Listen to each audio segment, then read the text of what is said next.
The meeting can now begin.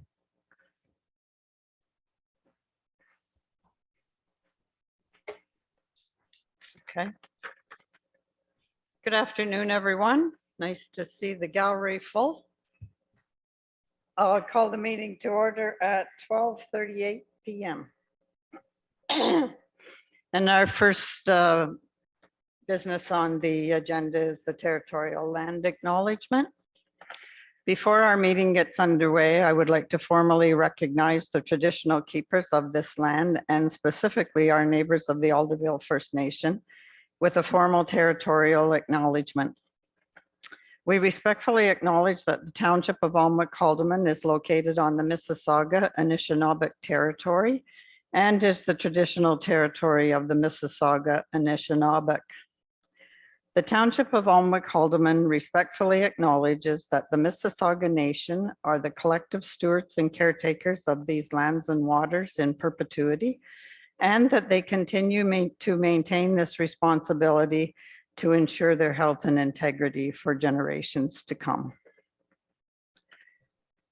I'd also like to mention that Councillor Mike Phillip is on the meeting by Zoom.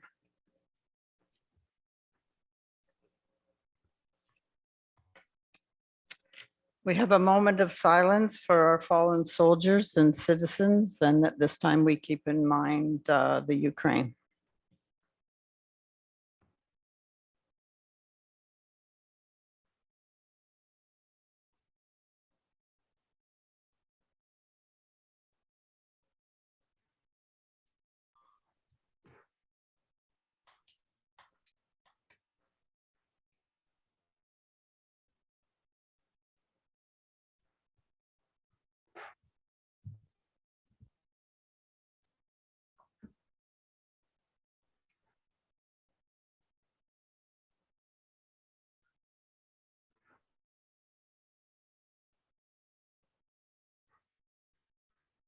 Thank you.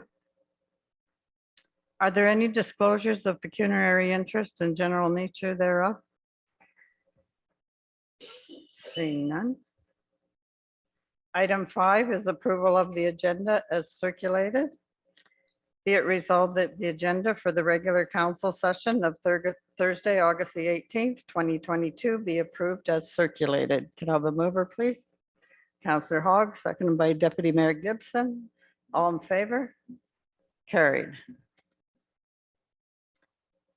Item 6, presentations. Our first presentation today is from our treasurer, Nicole Leach-Bahoon, treasurer, and it's dated today. And it's the presentation by Dwayne Potter, audit manager of Baker Tilly, KDN LLP. He's on by Zoom, and this is our 2021 financial statements. So be it resolved that council permit Dwayne Potter, audit manager, Baker Tilly, KDN LLP, to take the floor to make a presentation to council regarding the 2021 financial statements. Be it resolved that the council of the Township of Alnwick-Haldeman approve the 2021 draft financial statements audited and presented by Baker Tilly, KDN LLP, to be finalized. And further, that council direct the treasurer and CAO to sign the proposed journal entry approval and acknowledgement on page 3 of the representation letter. And further, that council direct the mayor and treasurer to sign the management report enclosed in the 2021 draft financial statement package. And further, that council direct 2 members of council to sign page 5 of the audit reporting letter. And further, that the treasurer's report dated August 18th, 2022, regarding the 2021 financial statements be received and filed. Could I have a mover, please? Councillor Booth, second by Councillor Philp, and we'll bring that on to the floor. And Nicole, did you want to speak first, or do you want Dwayne just to start? Through the mayor, I think we can go ahead and let Dwayne do his presentation, and if there's any further questions at that time. Okay, thank you. Dwayne? Great. Thank you for having me here today to present the 2021 financial statements. You should all have included in your package the full set of draft financial statements, a copy of the reporting letter, which includes the letter of representation, as well as a copy of the proposed journal entries, which has already been reviewed by management. And lastly, a copy of our presentation, which includes the highlights of both the draft financial statements as well as the reporting letter. So I'll go through the presentation. Is that That's fine. do you have a copy of that there to put up on the screen, or I guess you all have a copy in your package? We have a anyway? copy, but Yolanda has an issue. Dwayne, do you have it on your screen that you can share with us? I do. Okay, I'll just share the screen.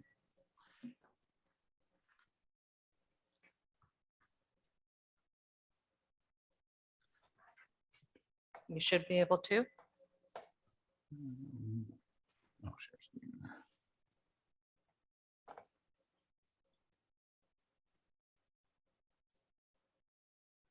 Here it comes. Great. Okay, so the main job of an auditor for the township is to provide assurance for the financial statements, and we do this through our auditor's report. It's quite lengthy, but the most important part includes the following paragraph. In our opinion, the accompanying consolidated financial statements present fairly in all material respects the financial position of the township of Alnwick-Haldeman as at December 31st, 2021, and the results of its operations and cash flows for the year then ended in accordance with Canadian public sector accounting standards, which are the standards that the township uses to do its accounting. And this is a standard unqualified auditor's report, and it's what council would expect to see. So there's no issues that we've had with the audit, and that's reported in the auditor's report. The next 2 pages kind of goes through a little bit more detail of how we do our audit, as well as the results. So we've got our audit procedures, just kind of highlights of what we review, council minutes, management estimates. We review analytical review, how numbers compare to last year and to budget to see if there's anything unusual, and as well sampling various items to back up to make sure those backup is applicable and accounted for appropriately. And within the systems, documentation and related control testing for revenue, disbursements, payroll, as well as journal entries.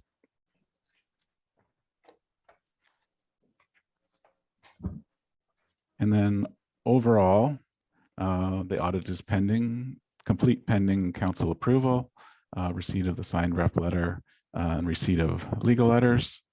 There's no significant difficulties that we encountered during the course of our audit. There was no changes to our initial audit plan, no disagreements or difficulties with management, excellent cooperation from management and staff, and just a note that there's still a COVID-19 uncertainty note in there. And as well, uncorrected audit differences noted. There's no interest accrual for the fire hall debenture, which was also in last year's report. And that will just continue to stay there and decrease as the accrual on that debenture decreases and the principal payments increase. And eventually it'll go disappear. And then we get into the actual financial statement numbers, the financial assets, cash, investments, accounts receivable, and taxes receivable. You can see that your cash increased quite a bit from the previous year, and there's a couple of reasons for that. 2 of the main reasons were you've received quite a few development charges during the year, and none of those were spent on any capital projects in 2021. So all of those were deferred. And as well, there was $724,000 transferred into reserves during the year, which can be used for future projects. So those kind of turned into cash and are sitting there for future use. and as well as the taxes receivable. Significant decrease from the previous year of almost 1.4 million down to just over 1 million. And that's good because the taxes are down after 2 years of increases in both 2019 and 2020. The actual percentage of taxes receivable to your levy is 7% for 2020-21, which is under the provincial guideline of 10%. So that's in a good direction.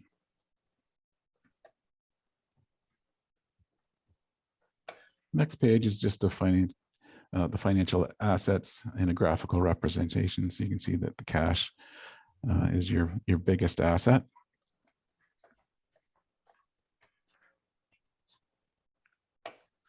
And then your financial liabilities, accounts payable and accrued, deferred revenue, both obligatory and other deferred, and then your long-term debt. Your accounts payable and accrued increased a bit during the year, but that often depends on just the timing of invoice payments. And sometimes when you have larger capital projects ongoing at the end of the year, that can go up and down. You can see that in 2019, it was $3 million, and the same in 2018, kind of when you were doing the fire hall project.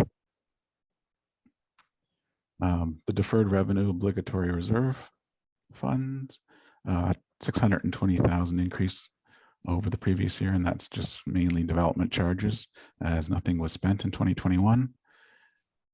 And then your long-term debt decreased from 2020, as there was no new debt in 2021. It's just principal repayments on those debts what caused the decrease in 2021.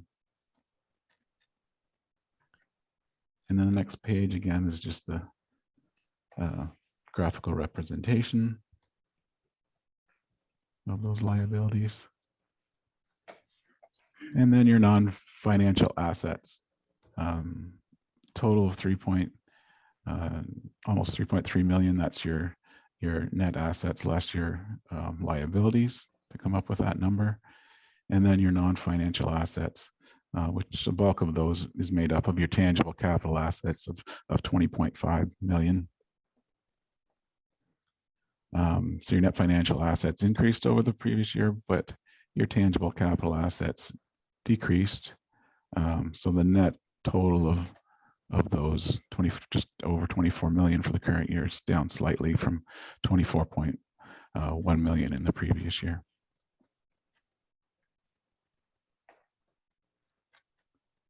The next page is your consolidated statement of operations. And the first column is your 2021 budget. Your actuals in the middle column, and then your previous year's actuals in the last column. In the first column, your budget, you can see it's got a PSAB annual surplus deficit of 897,446, which you will actually see on the financial statements.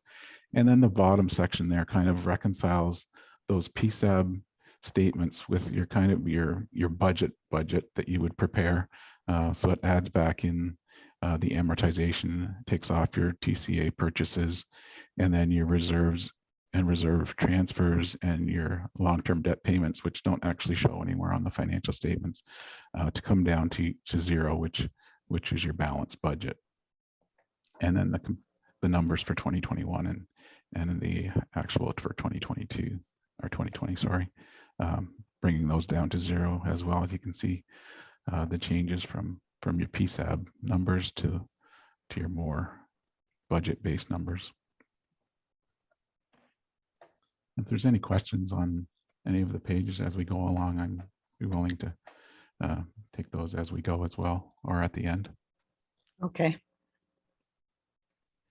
The next page is your accumulated surplus and tangible capital assets. Just kind of you can see that your net book value of tangible capital assets makes up the bulk of your accumulated surplus, and it kind of goes up and down depending on your projects and your asset additions. And then the next slide is your revenues, expenses, and annual surplus over the last 5 years. So you can see that the last 3 years, the gray bar, your annual surplus deficit has been pretty close to zero, which is good. Any years that you have a lot of TCA purchases, you'll tend to have some surpluses because your grants that related to those TCA projects would still be shown as revenue. And then in years that you don't have a lot of TCA purchases, you tend to have deficits because you're amortizing those assets that you've purchased in previous years, and the amortization shows as an expense. So a deficit is not necessarily a bad thing or a good thing for PSAP purposes. The next slide is your financial activities revenues. And you've got your various revenues broken out by the type that they are, the bulk of your revenue in taxation. But there's not really a large change in any of those from between budget and actual or the previous year. Your penalties and interest on taxes kind of doubled in 2021 because part of 2020 you'd waived penalties and interest on taxes. So that's the main reason for that. And then the federal gas tax, the next line, 2021 is about twice the 2020 because there was a top-up payment in 2021, and that was used in 2021 on expenses as well.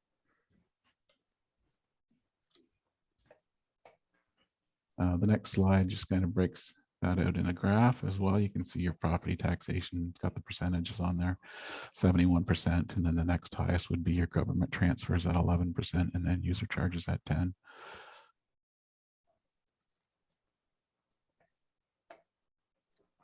Then your financial activities expenses broken out by department. Once again, not too many wide changes from budget or previous year actuals. Your transportation services was a little less than budget, but pretty close to your 2020 number. And then your recreation and cultural services increased both budget and actual in 2021. 2020 expenses were low due to the pandemic and some of your buildings being closed.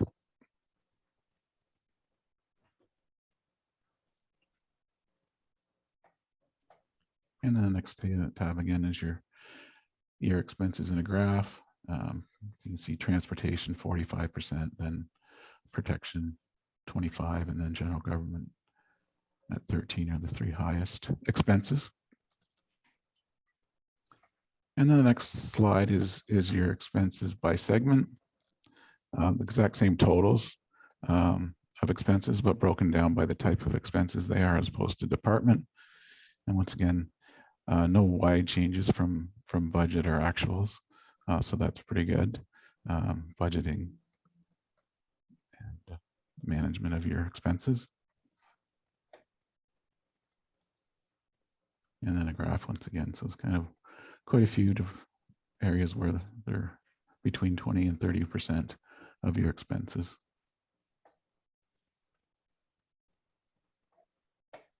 And then the next tab is the breakdown of what's included in your $24 million in accumulated surplus.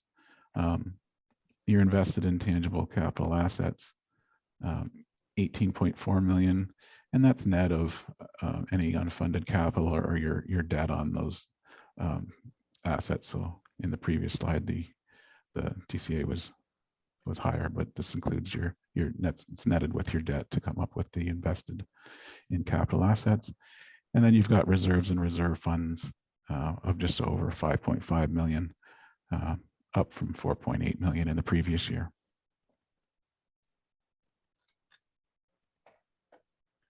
And then a graph of those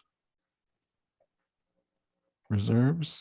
And you can see that the general government increased quite a bit in the current year, and most of your surplus for the year was kind of thrown in there.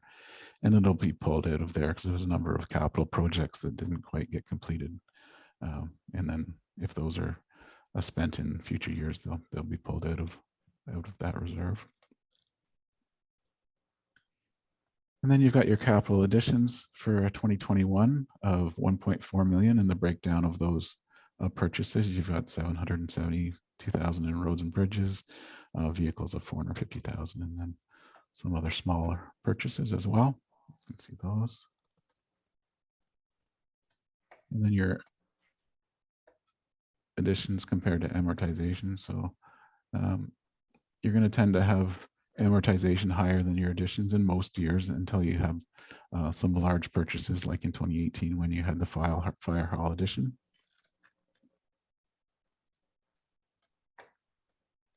And then the next slide is your tangible capital assets average useful life.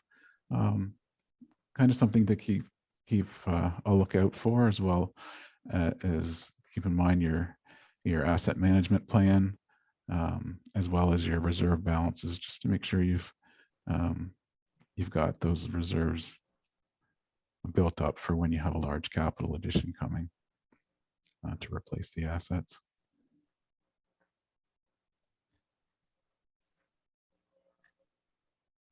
And then the last slide is the 5-year trend of your net financial assets. So the last 4 years, it's gone up as you've increased your reserves and paid off your long-term debt.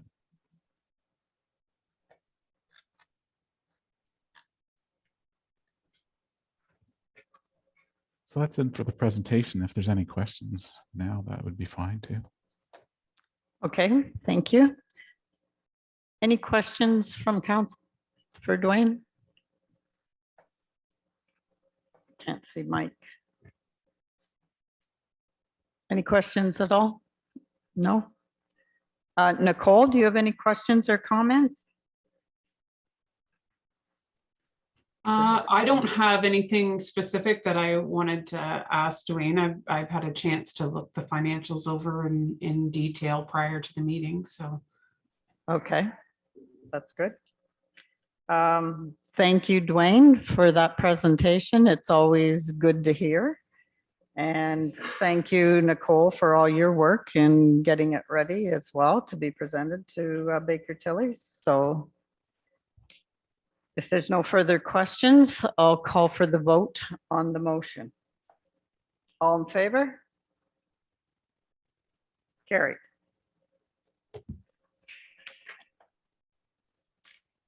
Thanks, Dwayne. Great, thank you for having me.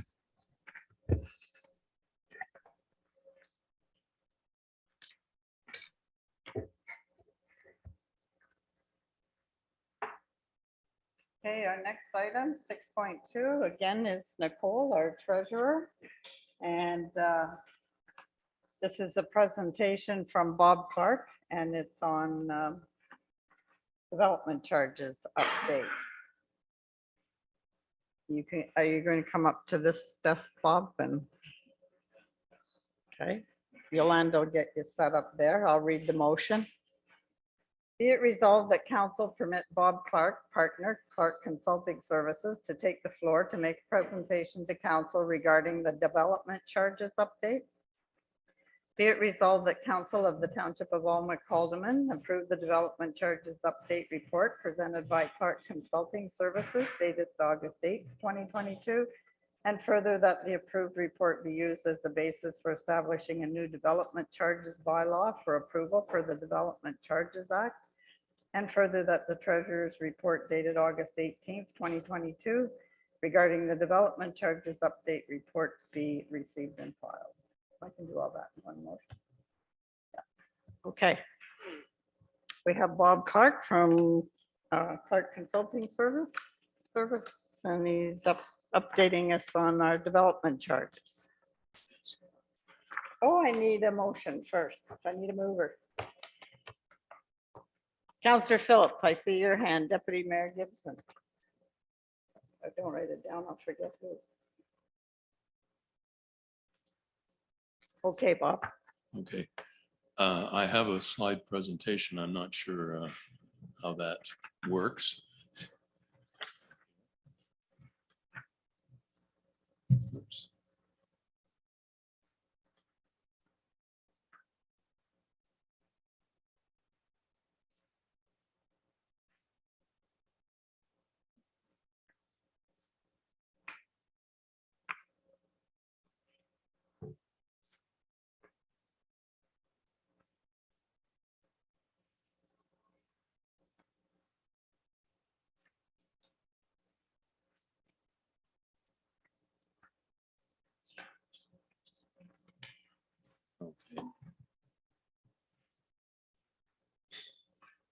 getting ready, I'd just like to acknowledge the assistance that we've had from your staff in reviewing and assisting us in putting this report together.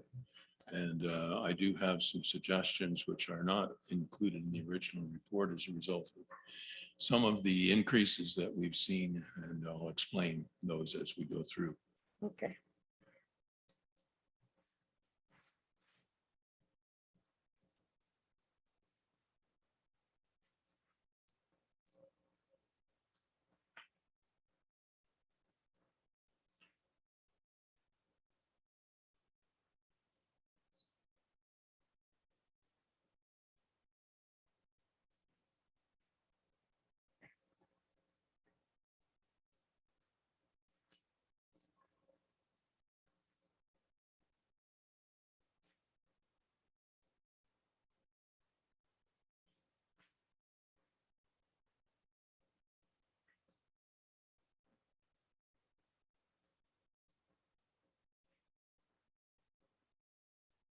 Here we go. I tap and it moves ahead.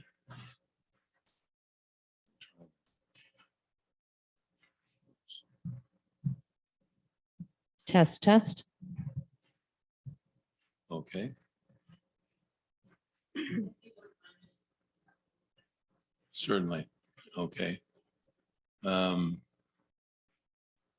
right, now I need some further assistance in moving. There we go. I figured it out. Thank you.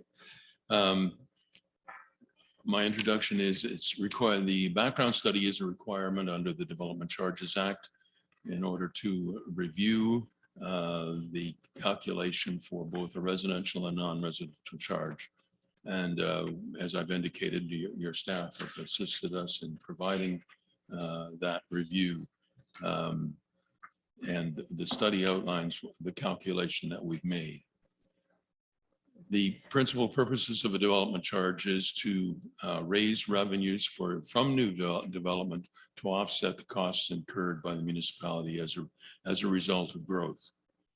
And the principle is that growth must pay its fair share, and that the costs of services should be fairly distributed between new and long-term development. The services that we've included are a general government, protection of people and property, including fire protection, bylaw enforcement, emergency measures, and community policing, and public works, including the buildings and equipment, roads, the arena, and recreation and community centers, the library and cemeteries, and bulk water for the entire municipality, and then a special charge for the Grafton water supply. The justified amount is the amount that's calculated after consideration of the value of the existing assets and the value of development-related capital expenditures. And for this, we used your asset management plan. And then we've also used the level of projected growth in your planning documents. This provides a realistic valuation of assets, the costs involved in upgrading infrastructure. The justified amount in the 2017, which was the last development charges, was $9,015.22. The justified amount in this calculation is $15,015.22. Curious that the last are the same. Part of the reason for that, and I want to discuss that with you, is that the asset management plan has been updated, and we found that the values have increased. And obviously, as we all know, capital values have themselves increased. There is an opportunity here, which I want to discuss with council about a direction. Obviously, this is a dramatic increase in development charges, and that may have an impact. It is justified, but there is the opportunity for council to set an amount less than the justified amount. And I've looked at what is provided in the Development Charges Act is a capital cost construction price index which is an opportunity to look at the cost of construction and use that as the basis for an increase. Now, although the increase that we're looking at as a result of the justified amount is a dramatic increase of almost 50%, the capital construction price index offers an opportunity for about a 20% increase. And it's my suggestion to council that that might be something that you would rather consider, and then you can do either a phased increase over time, or you can use a construction price index annually to increase the development charge to keep in sync with the capital costs of construction. And we all know that construction costs have gone up dramatically, but that would result in a more modest increase, approximately $12,000 per residential unit. And this is, sorry, I should have explained that. This is the cost per new residential unit in the municipality. And that's what those justified amounts relate to. Background report is based on the asset management plan. And as I've indicated, your management team have been very helpful in assisting us. And it will be available as part of the public process, because the development charge bylaw has to go through a public review process with a public meeting. And there is also an opportunity for appeal if there are concerns. We have compared the development charge with neighboring development charges. And although as you can see, they vary considerably with the adjacent municipalities. My suggestion, as I've already indicated, is that the justified amount may be a bit dramatic, a bit of a dramatic increase. It's certainly for the non-residential, it is a dramatic increase. And part of the reason for that is the increased asset management values that were applied to the calculation, and also the amount of growth let me explain that what we have done is we've taken your assessed value and split it between the residential and non-residential. And what that has done for the non-residential, it had the assessed value has increased the amount, the value of the existing capital and the future capital expenditures dramatically. And in addition to that, the anticipated growth for non-residential, because of the planning policies that are in place now, have reduced it from what was originally in place. So the combination of an increased amount of capital value and a reduced growth has resulted in a dramatic increase in the non-residential. And so that is one that I think we would really want to look at. Similarly, in the Grafton Water, it's a similar situation where we are suggesting that there may be, and there is an opportunity for council to to set a value that is not at the justified amount, but is a reduced amount from the justified amount. With respect to your existing development charges bylaw, we have been fortunate that due to the COVID, they have extended the life of the existing development charges bylaw. And we have not, you have the opportunity to make an annual increase due to the construction price index. That has not been followed through with on this.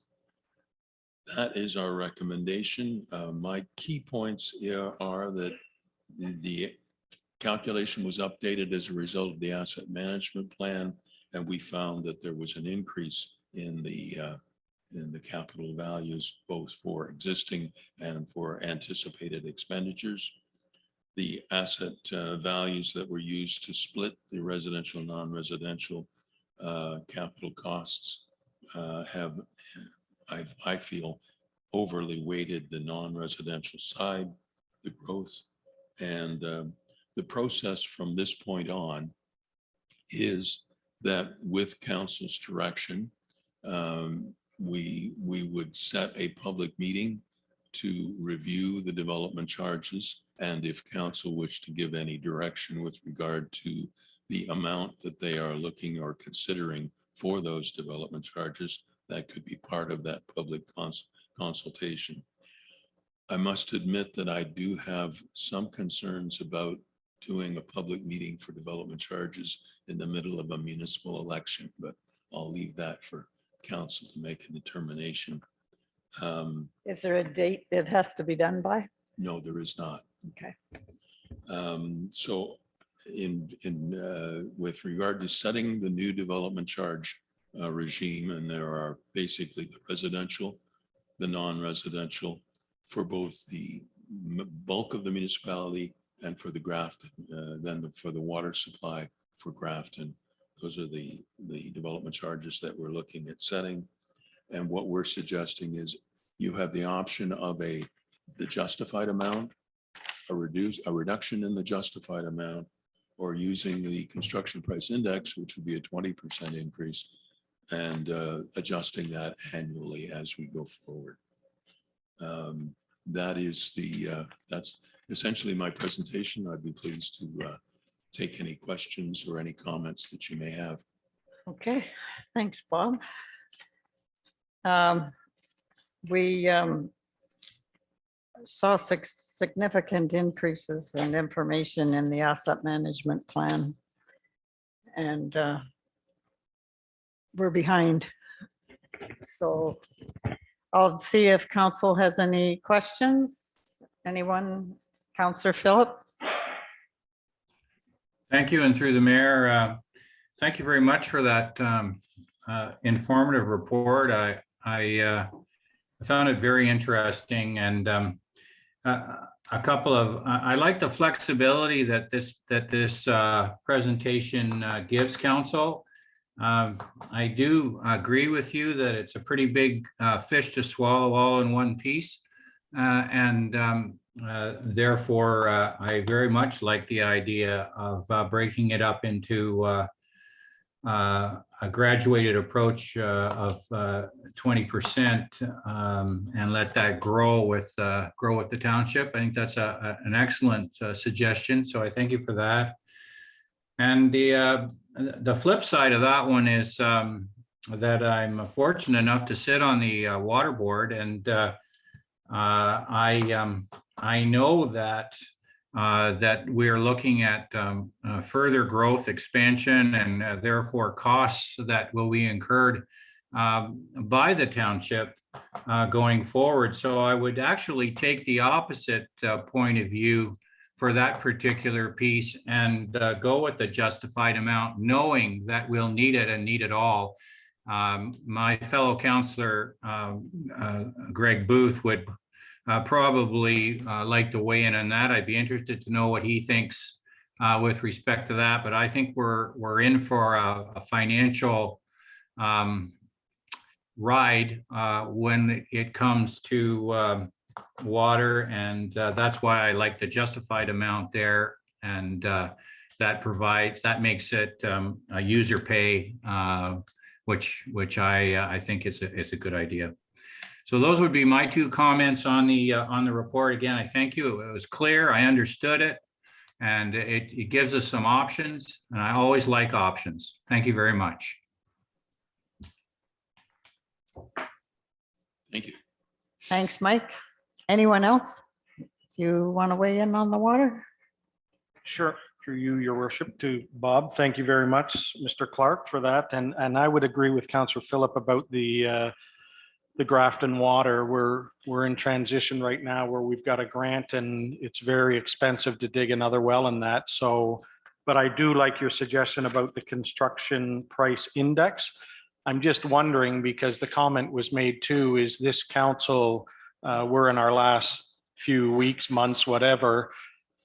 What does delaying this, like if we were to, you're saying there has to be public meetings and things like that. I just don't want to delay it for the next council coming in where we're going to put them behind the 8 ball? Is there something that we can, are we allowed to? I guess what your suggestion was, don't do it during an election, obviously, the public meetings. That was my concern, is that this may not be the best time to consider the development charge, but I just raised that as something for council to consider. Yes, there is a requirement for public meeting. That means that the information we've provided would be available to the public. The council would hold that public meeting, listen to the comments that are made, and then a decision would be made. Now, I don't know in lame duck whether that works or not, or whether you can proceed with that decision while the election is going on. So I would defer to others on that particular question. Yeah. Maybe our acting clerk, Pat Kemp, can. Oh, just And- that's a good remark. And so my suggestion would be, although I'd like to weigh in on some of this, I think it's only appropriate for this council to recognize that we shouldn't be voting on something now that's going to affect that council, because there has to be public meetings, let there be input, and the next council then can set which discretionary they want to do. That would be my suggestion. Okay. I just want to know if, just for information purposes, could we do it now or do we have to wait with being lame duck? So we don't have to wait. We could Okay. do it now. It is under the $50,000 Okay. threshold. You also have delegated powers to your CAO. I believe there's a time frame of 40 days. Yes, Yeah, so is that before the public meeting is held or after the public meeting? that's is held? after the public meeting. Yeah, so you'd have your public meeting, you'd have 40 days after that before council could make their decision and pass a bylaw. So this isn't going to happen quickly. No, So just to let council know that as well. okay, thanks. Deputy Mayor Gibson, did you have something? So, thanks, Bob, and I think that justified amount is high for us to be, attracting people to the township. And I like the 20% adjusted annually. And I don't see that we're tying up the incoming council. It's not a dramatic change, especially if we're in fair agreement that a 20% increase is more palatable than the justified. So, I'd be in favor of moving ahead and holding public meeting. Okay, Question? yes. I guess my only question would be then, if we give notice 40 days, this council still going to be doing the public meeting then, right? Yes. So I question, I guess, Deputy Mayor, that why would this council want to sit on the public input when some of these people, our council's not even going to be there? I agree with what you're saying. I would like to try and move ahead, but I just think it's only fair, because if you're already doing something and you're asking for public input afterwards, it's kind of, Well, we'd have to have the public meeting and make the decision. which would be with this council. Which would be with this council. And to me, that's just as much fair to the next council, that the new council that's coming in, as to them, doing it, when some who are running and get elected have never worked with anything like this. Though there is those who have. Okay, I can see both points. I'm just counting the 40 days is going to take us into Yeah. almost October. Yeah, be your first meeting in October, or it goes to Sarah? Deputy Mayor Gibson? And just to further that thought, I think the benefit to waiting is that a new council, it's a good learning experience for a new council as they come in to go through, a public meeting and listen and make that decision. So maybe it's 6 of one and half dozen of the other. And, I think, there's certainly merit in allowing a new council the opportunity to, to orient themselves to development charges. Yeah, you just get thrown in, so. So either way, whatever the decision of council is, that's fine. Any further questions or comments from council? So So- we're staying in track with a lot of the other municipalities as well, right, Bob? We're a little higher than Crammy, Brayton. So maybe the 20% would be more in line with our neighboring municipalities. That's my opinion, yes. Yeah, yeah. Okay, I guess another question, if I could, Your Worship, through to Bob. Are other municipalities doing the same study then? Obviously, Everybody, there has been the act provides that your development charges bylaw has a 5-year life and has to be updated every 5 years, but that got extended because of COVID. So you're likely going to see in the next little while a number of municipalities who do have to update their development charges bylaws. But it really depends on when their bylaw was adopted initially. Deputy Mayor Gibson. I'm comfortable with holding off on this and letting a new council. If the new council goes with the 20%, there's not going to be a significant loss in development charges between now and then. And, I guess if they go with the justified, it gives a little window of opportunity Yeah. for people to do their planning, so. So then I can call for the vote on this motion and then make the motion that it be deferred to, okay, okay. So do you want me to read this motion again, or you're okay to vote on it? I'm okay to vote on it. yeah, because this is just receive and file. Yeah. Yeah. All in favor? Carried. So now our next motion then is to be it resolved that council forward the development charges update to the new council at the beginning, near the beginning of their term for any decisions that are to be made. Mhm. I need more than that. No. Okay, mover. Counselor Booth, second. Counselor Hogg. All in favor? Carried. Okay. Thank you, Bob, Thank you. for Thank all you. your details as usual and updating us. You did a last one, so that's great. And thank you to the staff that you worked with. I imagine it was Jennifer and Daryl and Susan. Yes, Yeah, good. absolutely. Right. Okay, thank you. And Nicole. Where's Nicole? There she is. Especially- Oh, especially Nicole. Oh, I should have said you first, Nicole. Thanks, Bob.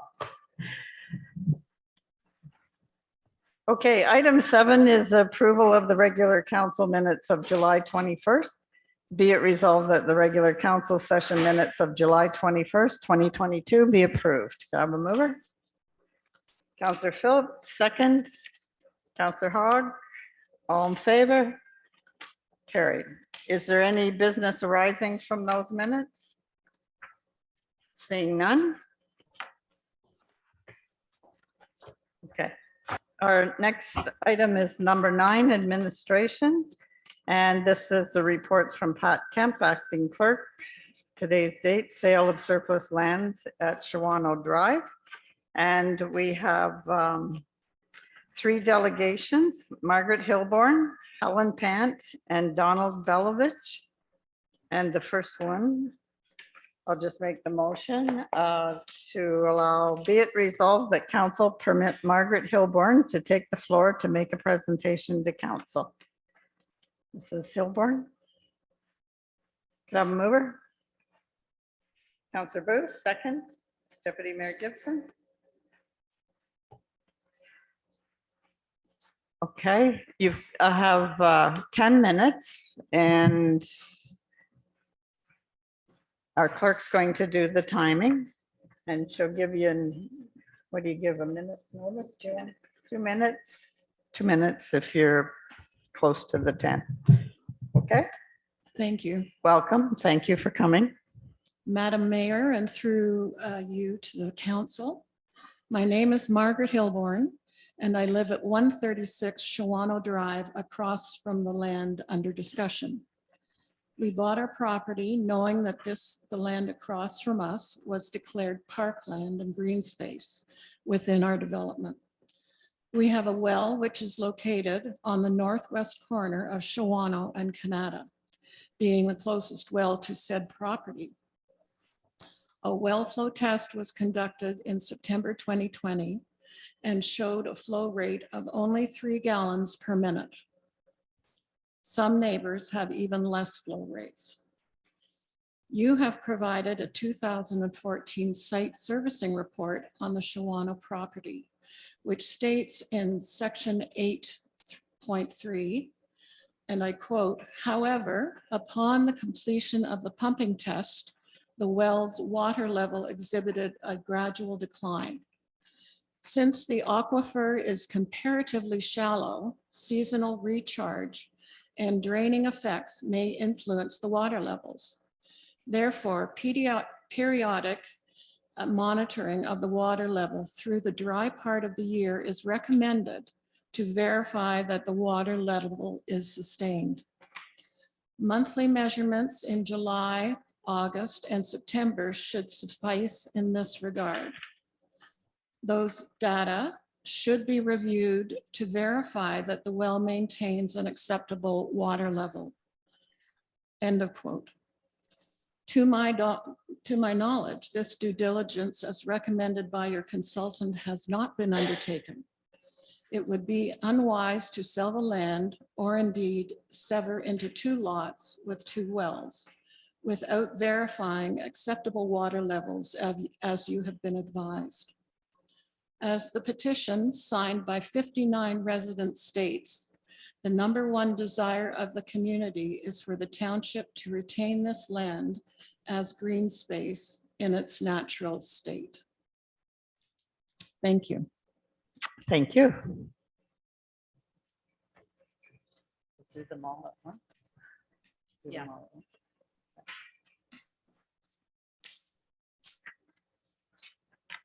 Our next delegation is Helen Pant. Be it resolved that council permit Helen Pant to take the floor to make a presentation to council. Can I have a mover, please? Deputy Mayor Gibson, seconded by Councillor Hogg. All in favor?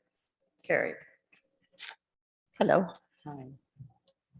Your Honor and council members, I wish to let you know that I, as well as many of the residents of Grafton, are not in favor of the proposal to sever and sell the Shawano property, lot 73, plan 740, or 470, sorry. There are many reasons why this property should remain as green space. My neighbors have mentioned some, and I will express my concern. According to our deed, the Shawano land was designated as green space, and we understood that this would remain as such. With all due respect, I think that your plan to sell this property is short-sighted, as it only considers the financial gain and not the long-term benefits. For example, the improvement in mental health of the residents who live in Grafton. It is well known that green spaces help to maintain good mental health for individuals. This is one of the attractions for newcomers as well as existing residents. Younger parents with children are moving into the Grafton area, as we see through all the new developments going up around our village. This will only increase, and we know that. This space would be ideal for use as a park for children or in general. As we know, people are moving into this area in part to get away from denser living spaces and with the idea that such rural areas are better for people's mental health. It would be a shame to destroy such a valuable resource, I believe. As we know, I encourage council to abandon the rezoning and sale of this land and consider more thoroughly the overall benefits to the residents of Grafton. Thank you. Thank you, Mrs. Pat.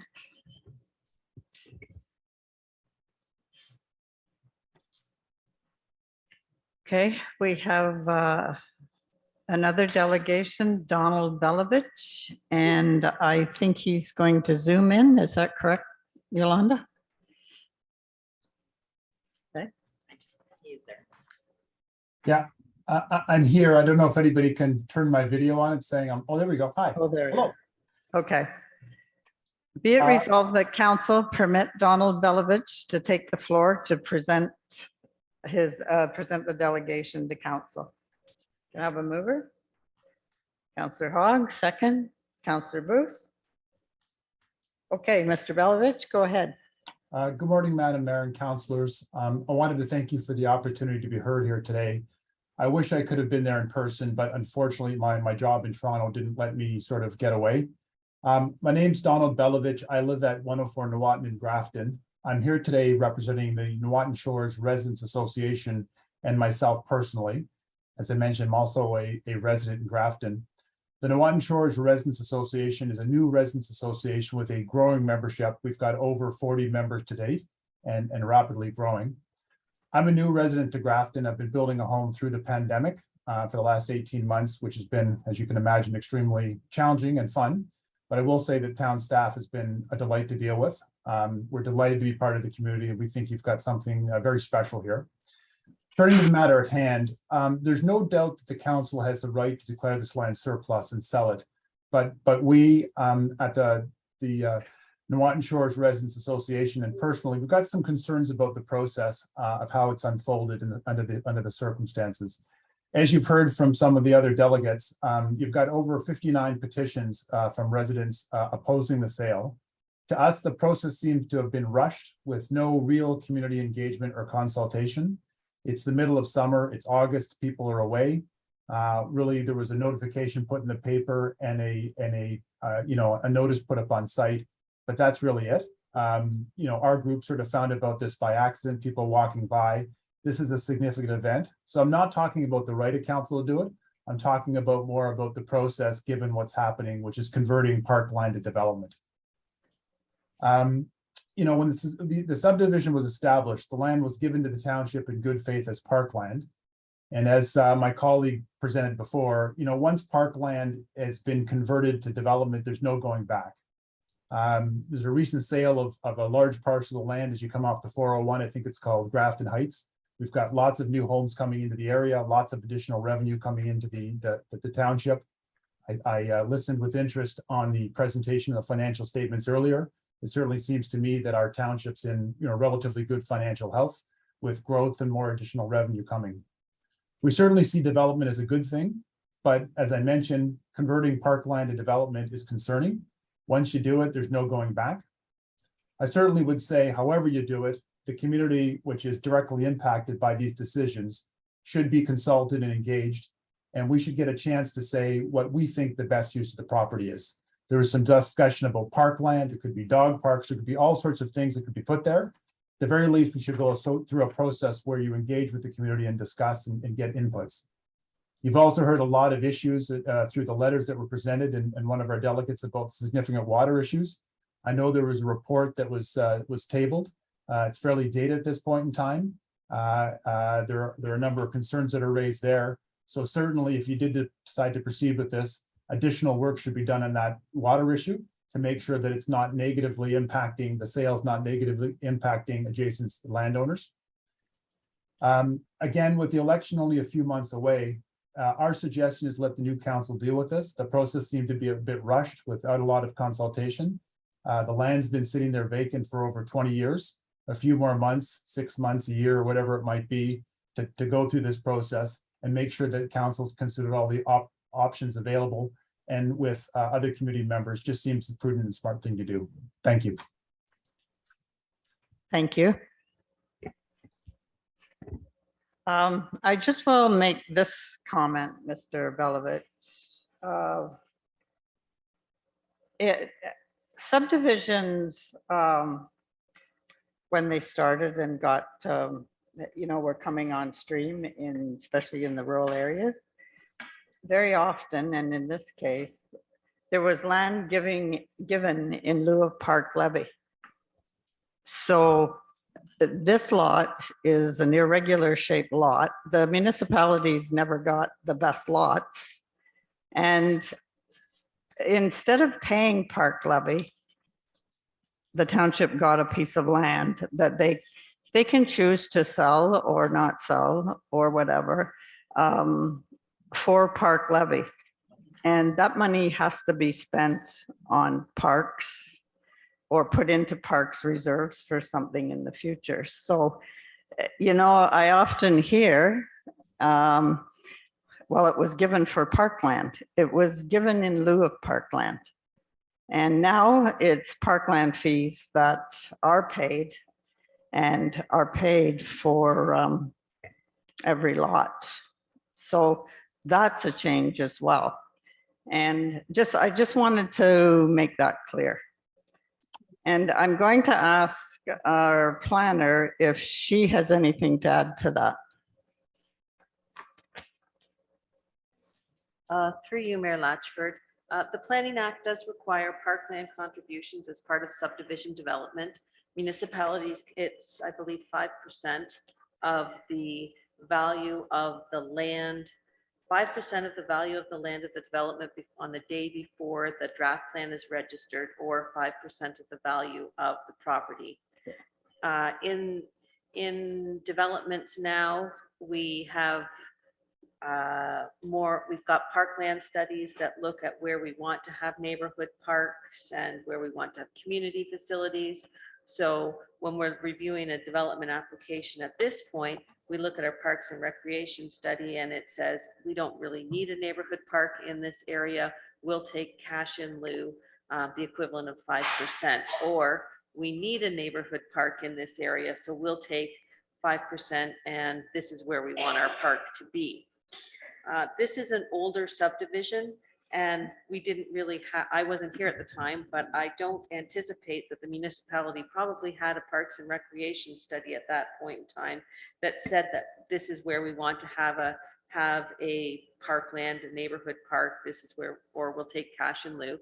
So most municipalities just took the 5% cash in lieu of parkland and were given a piece of land, which they sometimes ended up developing into neighborhood parks, or sometimes they sold and they became building lots. I'm familiar in other municipalities where they have sold their parkland lots because they determined that they didn't actually need a neighborhood park in that area.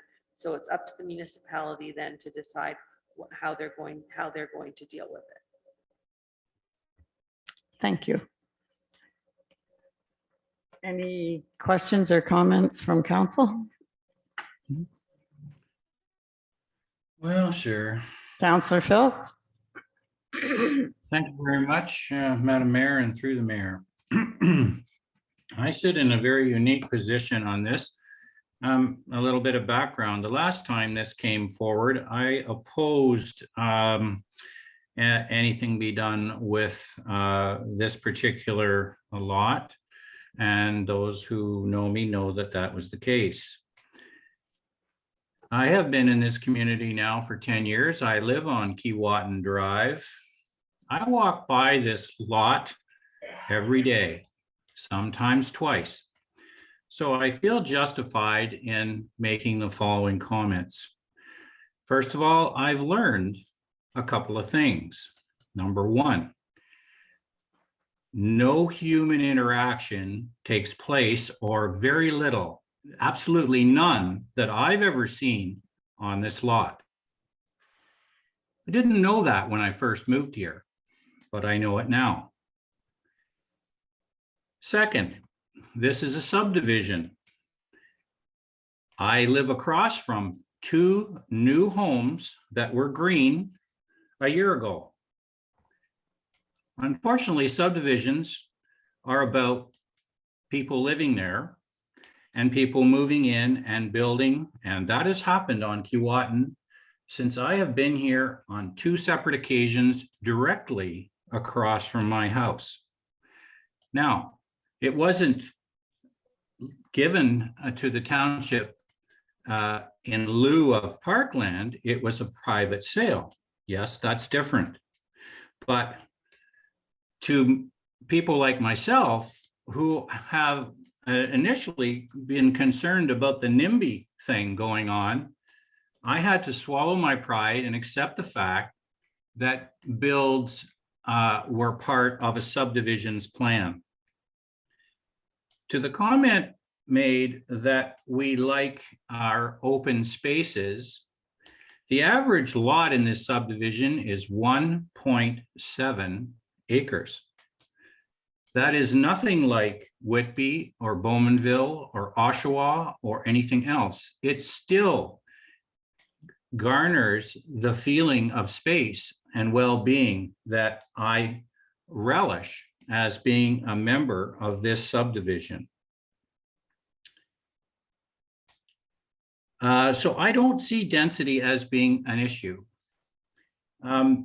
With respect to the water, 3 gallons a minute is what I run my pumps on here to the same aquifer that everybody else does in this township. When I first came, I extended my drilling so that I could achieve that goal.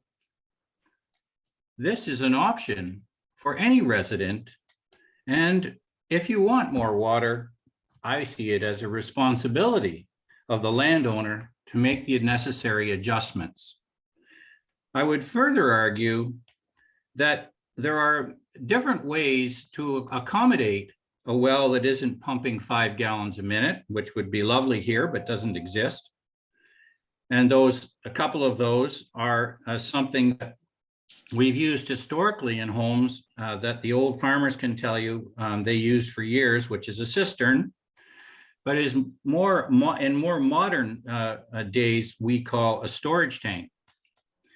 Actually, my own personal situation for a build that I'm undergoing right now, I am actually have a situation where I will be installing a storage tank so that I have a consistent supply, a low fill situation, and I can solve the problem. I would suggest that if you have a low water situation, that you go and get some consulting based on your own personal needs. The pump test that was done in 2014 does prove without a doubt that at this point in time, there is adequate water to build a residence on that lot. It is the standard amount in this area, and it is what most of us are pumping at the moment. You know, I think that given those facts and given the fact that I've given this considerable thought, and I'm a neighbor here, so I understand that people like their space and they don't like change, and I get all that. But in this situation, and the arguments that I put forward would lead me to believe that we need to rethink this.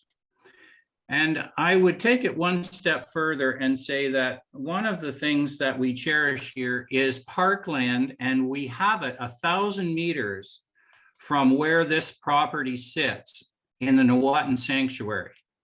This is a parkland development that the township takes great pride in and is well within walking distance of this place. So I don't see the need for parkland in this particular location. I see it as a building lot. That being said, this piece of property is valuable. This piece of property will sell for somewhere on the other side of $300,000 probably on the other side of 4. That's a significant contribution to the further enhancement and the necessary improvement of Nawatin Sanctuary. And I would recommend that upon the sale of this piece of property, that 50% of the funds gained from that sale be reinvested in the Nawatin Sanctuary. That would then go further to serve the needs or the desires of everyone in this township. Nawatin Sanctuary is the most used public park in the township, bar none. And we would serve a great many more people by reinvesting our funds, which will be significant, in this development, which is only within walking distance of that piece of green space. So I would agree that the said parcel is probably not doable for a subdivision of that piece of property. That I would agree with. It should be one parcel with one well, which can be sustained based on the fact that we have the 2004 water study. I would agree that the testing that the neighbor across the road from the said property, I think she's got something there. I think we need to go ahead and do a pump flow study in the dry months, which could be done in August and September, which we know is dry right now, very dry, and get that report and put that in the due diligence part of the sale of the agreement, so that if it didn't meet the standard, then the sale would fall. If it did meet the standard, then so be it. And as far as the neighbors are concerned, you know, they did do studies in 2014 with neighborhood wells, and they found that they did recover. And I've already gone through what you can do with a low functioning well if in fact it does drop below a certain level in the dry season. So I've done my best to think this through. My position then is that we go ahead with a couple of provisions that I've suggested, and that we guarantee through council that a significant contribution of the sale proceeds goes to the continued redevelopment of Nawatin Sanctuary. Thank you very much. Thank you. Anyone else have comments? Deputy Mayor Gibson? Yeah. Thank you. And there probably isn't a whole lot I can add to that, except that I would want to be very comfortable if we were putting this lot up for sale, that the well could be used as a safe drinking water supply for residential use. So, you know, we've all got the report dated July 22nd, 2014 from Oak Ridge Environmental Limited, which says the test well currently exhibits an elevated bacteria count. As such, the well will need to be chlorinated and retested to verify potability before it can be put into service. Until that is completed, the well cannot be used as a drinking water supply source. So my concern, you know, in my responsibility in putting this lot up for sale is that in current environment, we want to make sure that if we're selling this as a residential lot, that somebody can build a home and use that water supply. So that is echoing Councillor Phillips, his comments also. Okay. May I add through the mayor? Yes.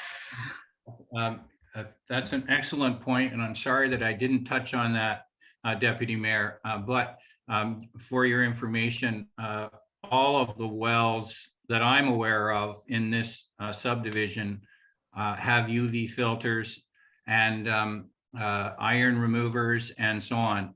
When you buy a property in this subdivision, you need to know upfront that you're going to be spending $7,000 to $10,000 on water purifying equipment. So it goes without saying that that anyone who builds here is making that kind of investment. The water isn't potable out of the ground, never will be, and has to be treated and filtered. Anything further? Councillor Booth? Through you, your worship, maybe to the planner, since she's sitting here beside me. I heard the option that was mentioned that if we didn't sever the lot and they left the lot as one, could council sell that as one lot and then tell the buyer that they're not allowed to sever it? We could just put So that that there on would as a only be condition. one well and not two? That's just a concession, a condition we would put on it. Yeah. So that is possible?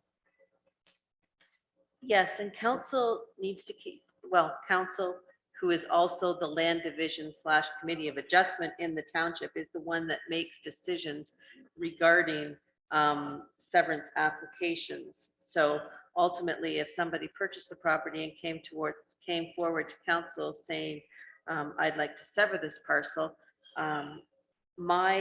when I initially looked at this proposal to sever it, I thought that it would be best left as one lot and it would be more compatible with the surrounding land, surrounding properties. So I didn't necessarily recommend that the lot be severed. I think it's more appropriate as one lot. So if somebody was to come purchase the property, come to me and say, I'd like to sever it, I can say, fine, council, the land division committee makes a decision on that. My recommendation is going to be that it not be severed. And ultimately, it is up to the land division committee who makes that decision. Now, you could also discuss with the municipal solicitors whether there's some sort of a legal something that you could put on title saying that it can't be further severed. This also brings to, actually, now that I'm talking, I apologize.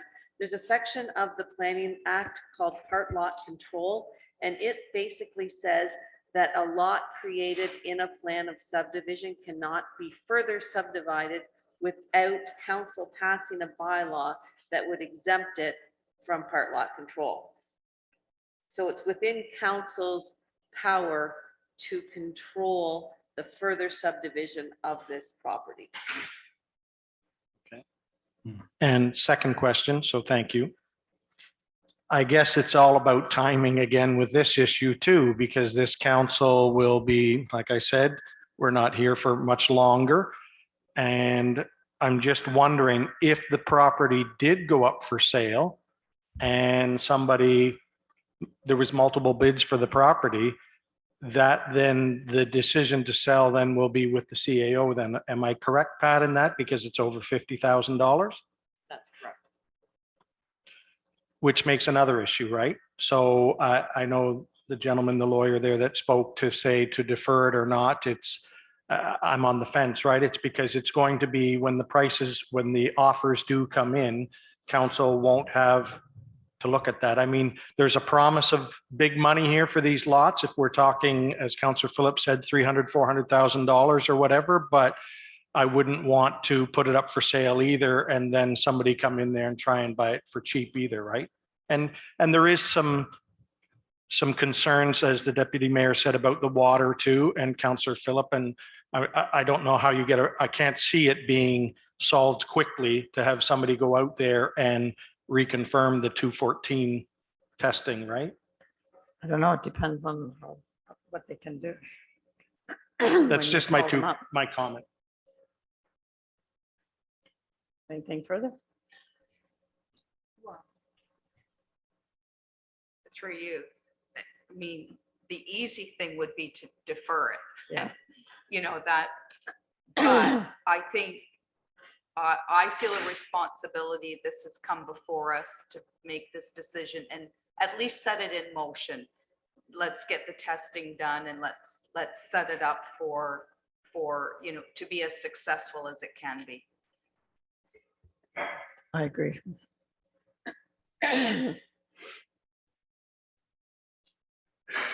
So what would that motion look like then? It would look like listing it, but we would do, you want to do another well test on it first? Listing it as One lot? one residential lot, with the provision that it comes back as being acceptable residential water supply. The existing well.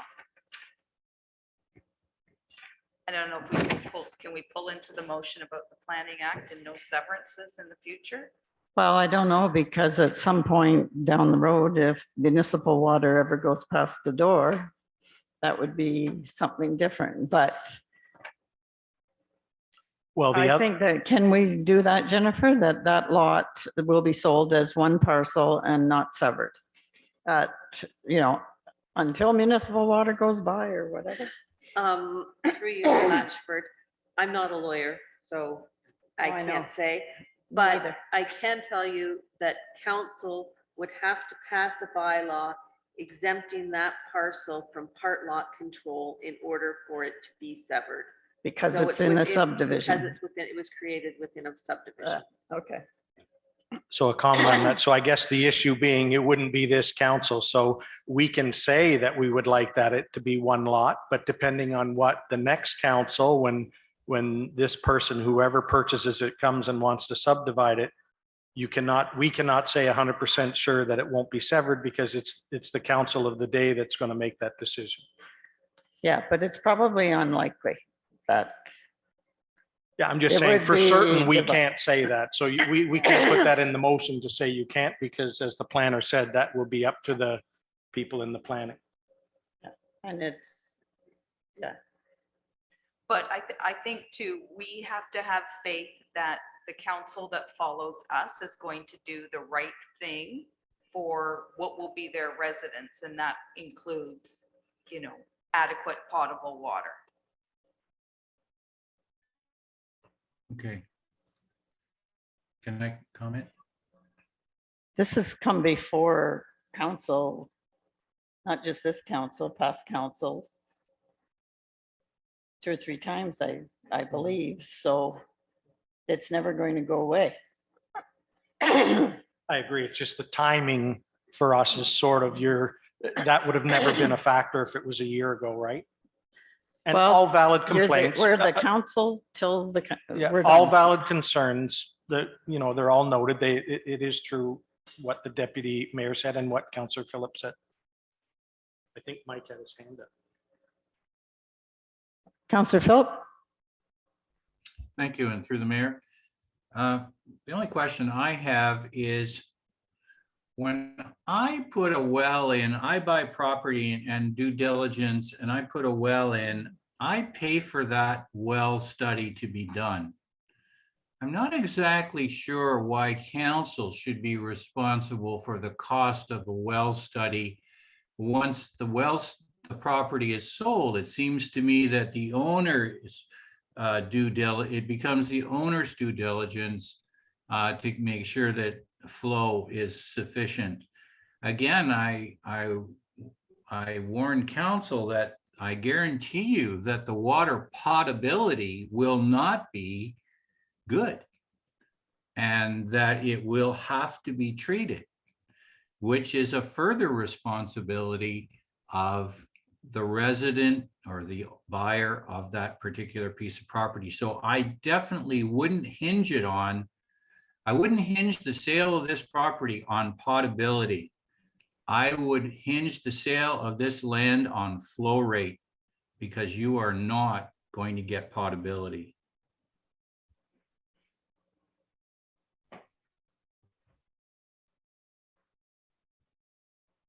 Thanks, Mike. So council, I can't right now, sorry. So what I'm hearing is the sale of this lot as one lot. And are you wanting it to go forward now or what? I think I'm hearing now. And what decision final decisions do you want on the, well? I mean, they have the ways and means to make the water potable. Sometimes it's more depth. And the lights and everything else, there's lots of people with that problem from the start. And we probably may not ever be able to determine how long that would even last. Yeah. Go ahead. Well, and Councillor Philip raises a good point. You know, it's about water flow, and the other thing that we haven't brought up is, and I don't know that we'll ever know that until it happens, is how does the water flow at that lot affect neighboring properties? We have no idea, and we No don't know idea. that about any lot that goes side by side by side. Yeah. So what I'm going to do here is I'm going to read the rest of the motion and see if council wishes to change any of it.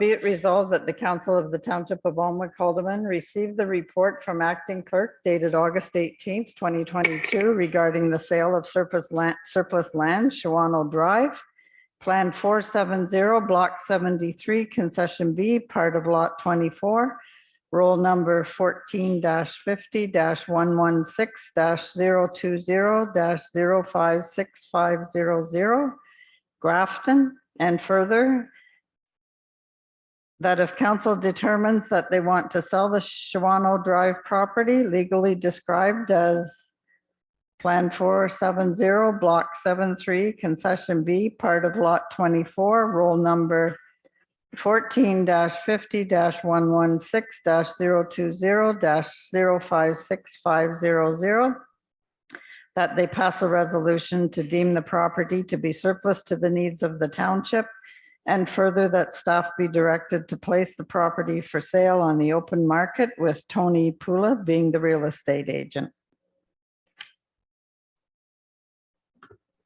Have a mover? I'd like to talk about that, so I'll move it, but I'd like to add. Okay. Second, And I would, you would yeah, like okay. a friendly amendment? I need a seconder. yes. Okay, Deputy Mayor Gibson, second. Okay, Councillor Booth? Yes. Sorry, Councillor Philip? yes, so the friendly amendment is the piece about that I would like to see 50% of the funds raised from the sale of this property go to the further development and beautification of the Nowatan Sanctuary, which is located very close by.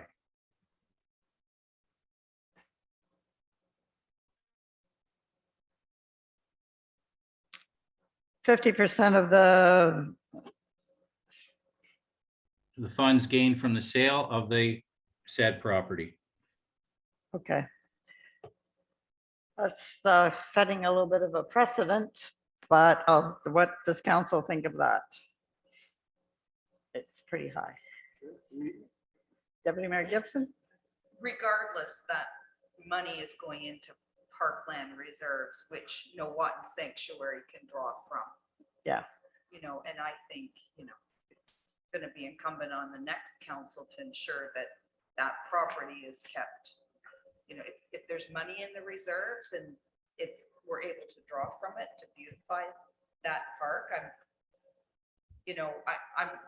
I'm not so sure I want to put a stipulation on it. Quite so, you know, to put a number on it. Yeah, I agree because It's probably going to be quite a bill too, to clean up New Watan. I think it should be. And if this money, Councillor Phillip, goes into Parks Reserves, then it can also be taken out to improve New Watan. May I comment? Sure. Through the mayor, my concern is that that this could be lost over time and that the incoming council may choose to not invest in a piece of property close in the New Watan Sanctuary. And I see the funds coming from this community, and it's a way of guaranteeing that some of the funds gained will stay in this part of the community. I'm afraid that it'll get lost on some other project, and that would be too bad for the residents and the people of the township, because again, this is a park that is not number 5 or number 6, it's number 1, and it needs significant dollars. It needs a new bridge. It needs the ponds to be dredged. And these are hundreds of thousands of dollars. And we have had this on the books for a long time. It needs to be done. And this is a way of guaranteeing that those steps are taken. I'm sorry that I just simply don't trust that it might come off the table in 3 months. What about a compromise that out of the sale of the property, we put 100,000 towards New Watan, improving New Watan Sanctuary, the work that needs done? Will that work? Maybe with you and with council? It does need done. We know that. And we put it off for a few years. I guess Throwing in. Sherry's argument is one that I would draw back on, even though we're at each other a little bit here. Sherry said, well, the number is, we shouldn't tie ourselves to a number, which makes me, kind of sit back and say, gee, Sherry, maybe you're right on that. But 100,000 would be a good start. I think it'll be significant, and I think it'll be at least 100,000, to be honest. And so I'm sort of torn between two things. Sherry sometimes can find a solution here. I'd like to hear what she has to say. Go ahead, Deputy Well, Mayor. thank you, Councillor Phillip.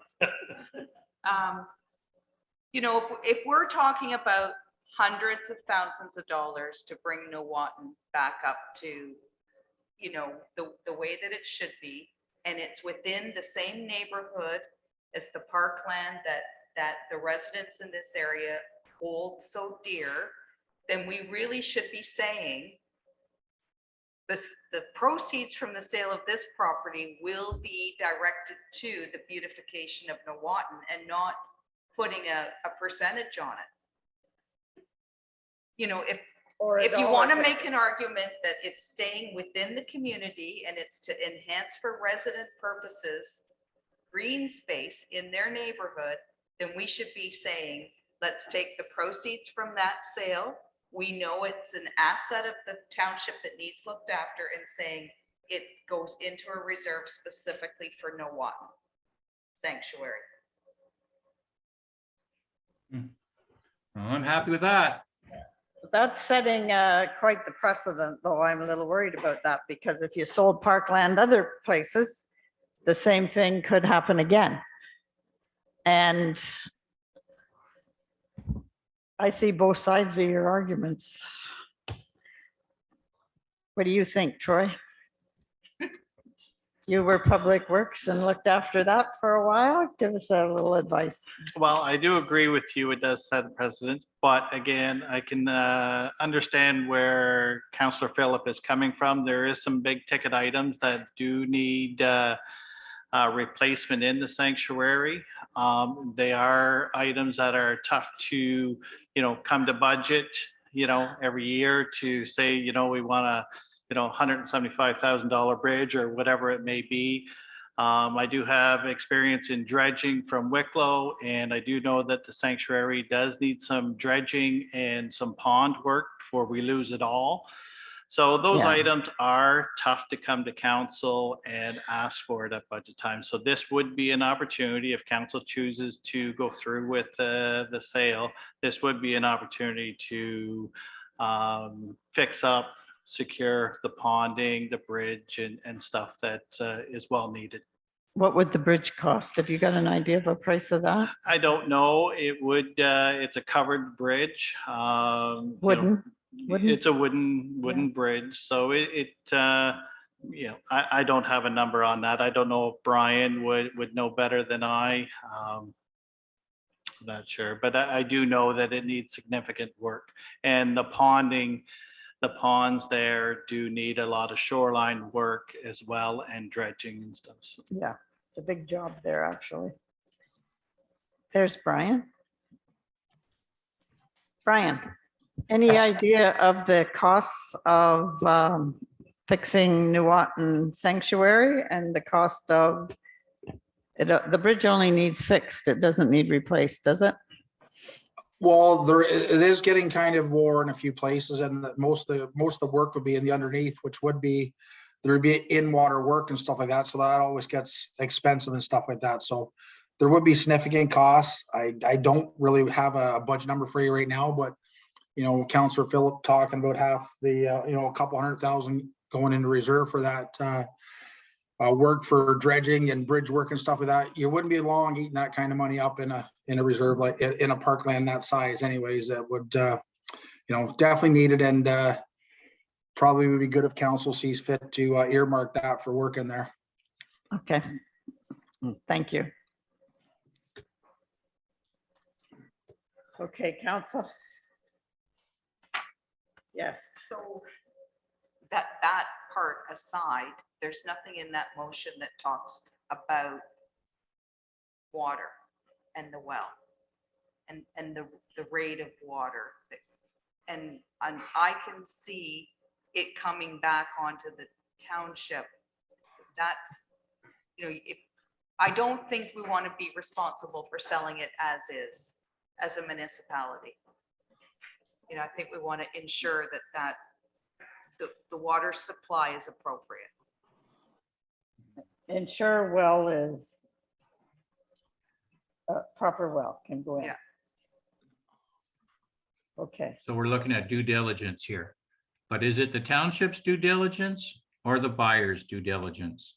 If the buyer doesn't have adequate supply, then they can back out of the sale of the property. And I believe that that's how due diligence works. So I think you would be okay on that, Sherry.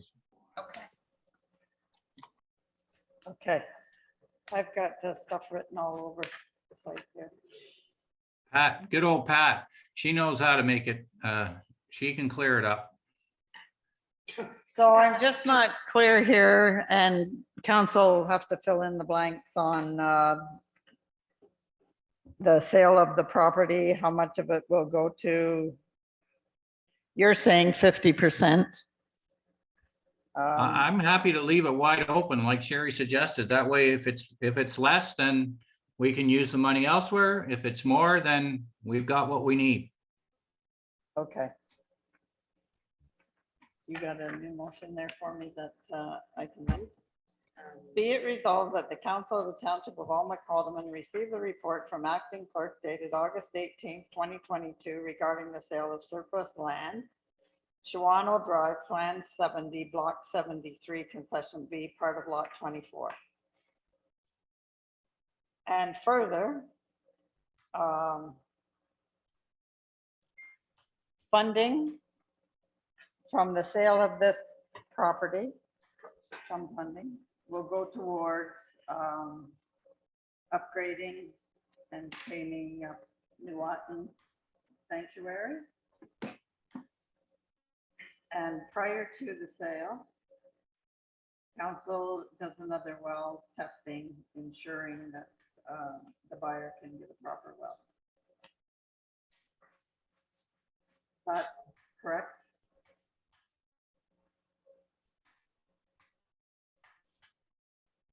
I would add that it is the buyer's responsibility to hire a company to do the testing under his due diligence prior to the closing of the deal. In other words, if the finding is not that they have adequate water supply, then the deal is null and void.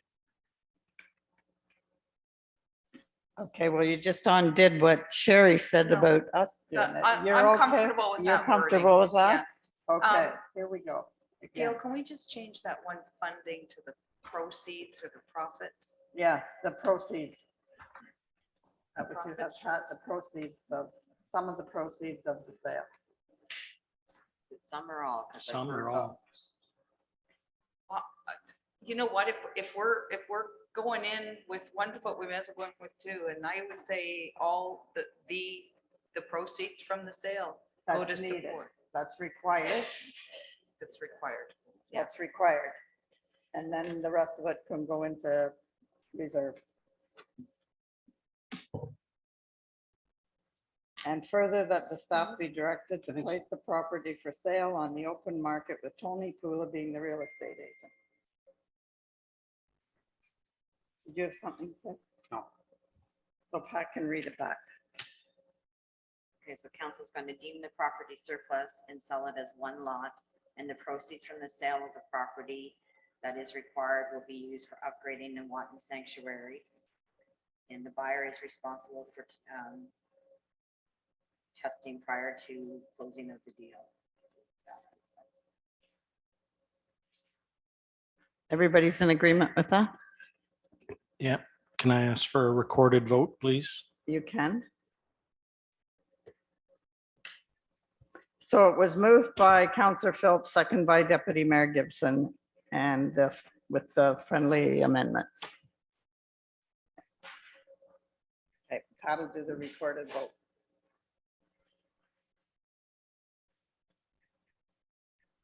Councillor Booth, No. Councillor Phillip, Yay. Councillor Hogg, Yay. Mayor Latchford, Yay. Deputy Mayor Gibson, Yay. carried 4-1. Okay, that's done. 2 sales of land in one day. Now 9.2. This report from Pat Kemp, acting clerk, dated August 18th, 2022. Resale of surplus land. It's the old fire hall in Roseneath. And we have delegation requests. A request for delegation in this matter has been received from Barb Foreman, Secretary Treasurer of the Roseneath Agricultural Society, dated August 9th, 2022. Be it resolved that council permit Barb Foreman and Shelley Newton to take the floor to make a presentation. And be it resolved that council of the Township of Almac Haldeman receive the report from acting clerk dated August 18th, 2022. Thank you for coming and for your comments, those of you from Nuwauton. Can I have a mover on that, please? Regarding the sale of the surplus land, Old Fire Hall. I'm just going to read it all. Located at 9127 County Road 45, Roseneath. And further, that if council determines that they want to sell the Old Fire Hall property legally described as concession 2, part of lot 16, known locally as 9127 County Road 45. Roll number 14-50-226-020-03800-0000, that council pass a resolution to deem the property to be surplus to the needs of the township. And further, that staff be directed to place the old fire hall for sale on the open market with Tony Pula being the real estate agent. I need a mover. Deputy Mayor Gibson, can I have a second? Councillor Hogg. Okay. Shelley. Mayor Latchford, members of council, and staff. On behalf of the Board of Directors of the Rosenaith Can we have it Agricultural. quiet, please? Go ahead. Mayor Latchford, members of council, and staff. On behalf of the Board of Directors of the Rosenaith Agricultural Society, Barb and I would like to thank council for this opportunity to address the sale of the property known as the Old Fire Hall, 9127 County Road 45 in the village of Roseneath. I'd like to highlight some background points with the long relationship between Alnwick and the Fair Board. In 1966, the Fair Board sold fairground land to the Board of Education for $600 to build what is known as Roseneath Centennial School. Then again, in 1979, the Fair Board, or the Roseneath Agricultural Society, gave the township the land to build the Alnwick Civic Center under the ongoing agreement between the society and the township. In 1994, Barry Serreris built the current chain link fence for the Agricultural Society along the property line with funds raised from the Fair Board's annual car show. The large 8-foot gate was replaced by the existing walk-in gate between the two properties, giving continued access to and from the fairgrounds to the new center. In 1980, a Ontario grant funded the ball lights on the fairgrounds. The late Reeve McMillan brought the electricity for the lights from the old fire hall building. As time passed, this electrical service grew to include the well, the washrooms, canteen, and now the picnic shelter. Today, this power source is a vital part of Roseneath Fair, and it must be maintained. We feel this could be accomplished in one of three ways. The Fair Board having the opportunity to purchase the property for a variety of usage: storage space, the secretary's office, exhibit space, or concession space. Second would be relocating of the electrical service onto our Fair Board property at the expense of the purchaser, should the Roseneath Agricultural Society not be successful in obtaining the property. And thirdly, the township relocate the electrical service onto the Fair Board property at their expense. Today, the fair is growing larger. The fairground is surrounded by Alderville First Nation, leaving us with no opportunity to expand. Acquiring this property would give us added space and give the future of Roseneath Fair a place to grow. We feel this has been a rushed process and ask council to consider deferring, giving all interested parties time to review options, as the Agricultural Society has a number of questions going forward. I thank you for your time today. Thank you. You could stay there. There might be some questions asked Okay. to you. Council, you got any questions or comments? Councillor Booth?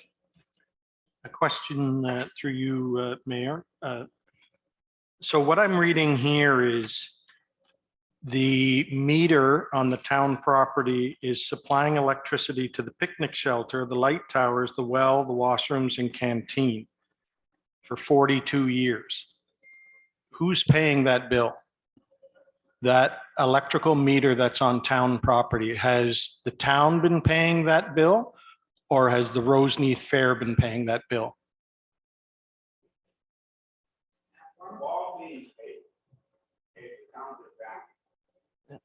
So I guess to get more information for that, I would like to ask the CAO if he could have staff research that. It's easy as taking a picture of the meter and finding out who's been paying that bill, because there's a little, it's convoluted, right? If the meter's on the town property, more than likely when they go to read the meter, they're billing the town.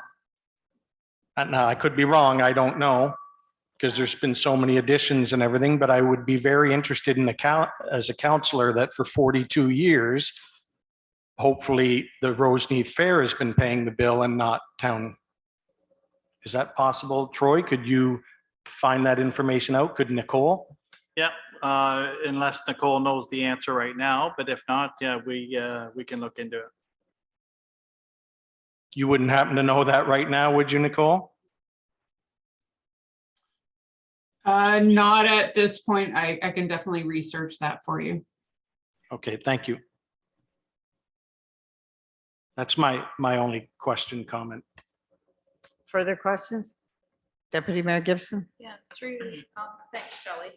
Just clarification on option 1 about purchasing the fire hall. So you're talking about purchasing that entire parcel, the land, the old fire hall, and making it a part of that fairground. Correct. Right. So if it went up for public sale, you would have an opportunity to do that. Right. Right. What were your options listed as 1, 2, 3 in order of what the Fair Board would like to see happen? Yes. Okay. Do you have a comment? I was just wondering, we don't have any idea how much it would cost to move the hydro, put a pole and a little building in service, do we, at this point? Not at this point. No, all right.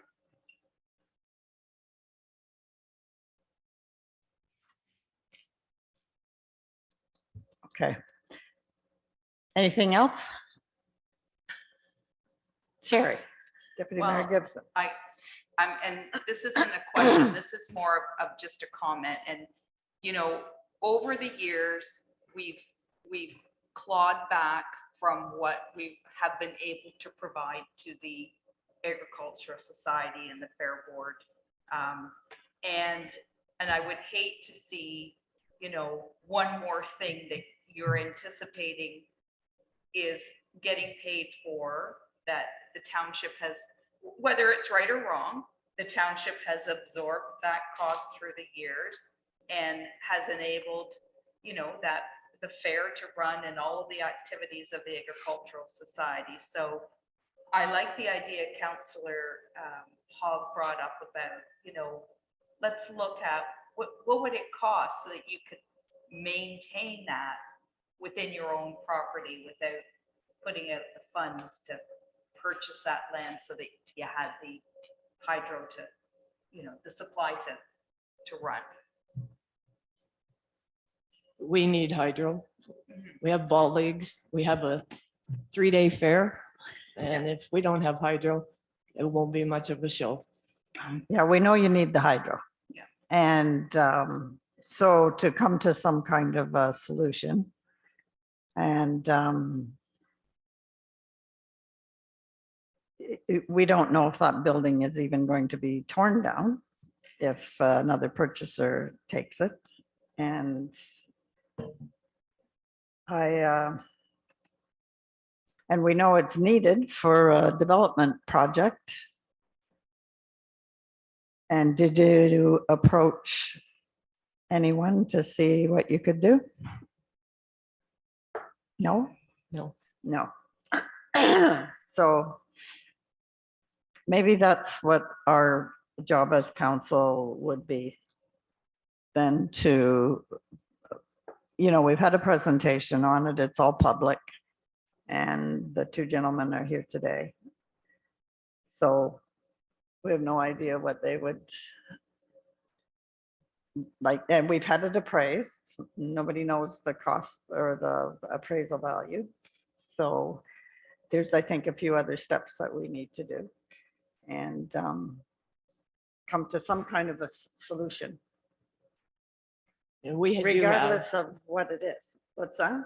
we do have other questions, like, is there an easement for the right of way for that driveway for the lady that lives to the southwest of it? What would the impact of the cistern? Is the cistern allowed to be left in the building? Does the building meet even the building code today? Has it been surveyed? Because on, Well, I doubt that building meets code today. I doubt it too, but I'm just asking the Yeah, question. well, yeah, they're good questions. Is there stakes in place? if But it has been doesn't mean surveyed? it couldn't be turned into. No, that's true. It's Cool. advertised as 66 feet. And on some maps that residents and members of the Roseneath Agricultural Society has, it shows 2 lots, one at 44 feet and one at 22. So has that been gathered together over the years? Or was it just advertised as 66 feet? I have no idea. No. I thought it was. A map I looked at. I shows- just thought it was one piece of property. No. And when was the fire hall built? Originally, it would have had to been in the I'm not that old. 50s. Roseneath. Oh, yes, you are.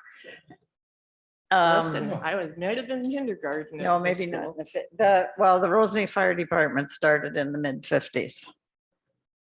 So it would have been around that time. We need Ross here. I'm not that old. No, I know you're not.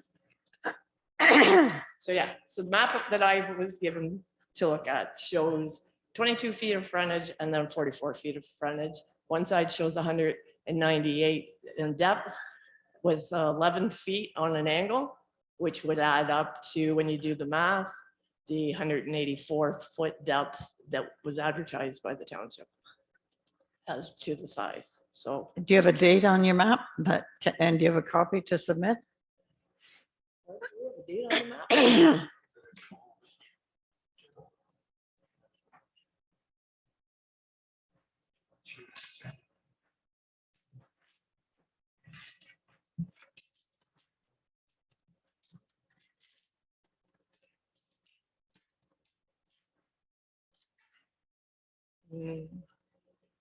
No date. No date? That No may date. not have been what's on That one. our maps.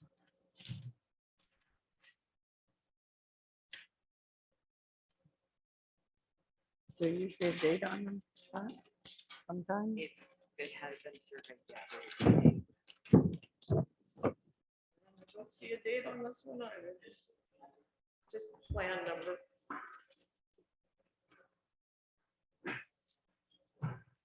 It's registered plan number 415. Yes.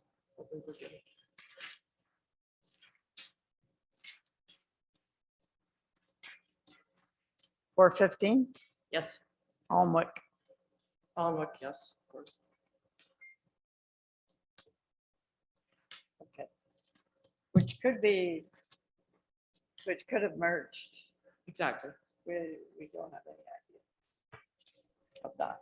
And it'll depend also on what's on our updated maps, that GIS maps that have been whatever. Okay, Question? Counselor Booth. I guess 2 questions. One, could Jennifer Current come up? Because I believe the property to the left sold recently, didn't it? I could be Yes, it wrong. did. So Sold obviously, in August. we're going to be able to look to see what Jennifer has. She can give us the exact so that we can clear that up. And I guess the problem's going to be here we go again, is if we put it up for sale and somebody purchases it, that owner then could technically say to the Roseneath Fair, you have 90 days and I'm cutting that meter off. They can do whatever they want if it's on their property. So that potentially could be an issue. You don't want that happening with your fair coming up. And I'm not saying the sale goes through that quickly, or I'm not saying who purchases it, but somebody could come there, purchase it, and then say, I don't want that meter on there. Exactly. So I think we need to research this a little bit more. I know it puts it back and everything, but Jennifer, the question has been raised is, do you have the exact measurements of the lot we're talking about for Roseneath? No, I don't with me right now. If you want to give me You could Google it. 5 minutes, I can go downstairs and see if we have a survey for that property. If we don't have a survey for that property, then I won't have the exact dimensions of it. Because the information on our GIS is based on assessment mapping, assessment roll mapping, which is not necessarily accurate, survey accurate. We're in the process of updating our cadastral work to make sure, to get it as accurate as possible. So where we have surveys, we're putting that in. But I don't know if I have a survey for that property. We have more surveys for the former geographic Haldeman than we do Alnwick, but I can go downstairs and do a quick search and see if we do have a copy if you would like. We'd appreciate that. Before you send Jennifer down, I did check in the property file. We do not have a survey in either the property next to our property or our own property. And according to the tax system, it is 66.08. Do you have the legal description of, sorry, through you, Mayor Latchford, do you have the legal description with you for the property?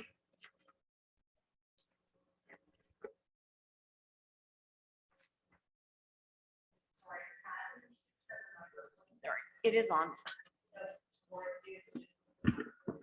Well, Shelley has some maps here and they show the property divided, 44 feet and 22 feet. But there's no dates on them and they're probably old maps.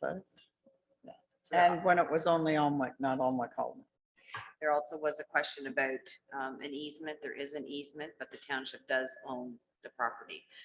Jennifer, that's just concession 2, part of lot 16. Do you want the roll number? No. It doesn't say registered, I don't have a registered plan on it. 39R something. No, but Shelley has. Mine says registered plan number 415. That's the Sorry, old if Alnwick you don't system. mind. Yeah. That's where the old town hall was, is it not? Yeah. Yeah. That's now. Through the mayor. That's where the jail was. Yeah. Mike has a question. Councillor Philip? As long as you're not leaving the county. Thank you, and through the mayor.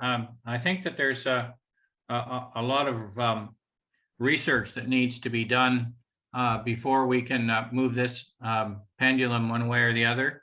I would ask that that our CAO do a report on the whole issue, and he'd be, I'm sure, happy to do that, and then come back with clarification as to where we really stand on this, because there's at least 4 so far outstanding issues that I can't seem to see my way through.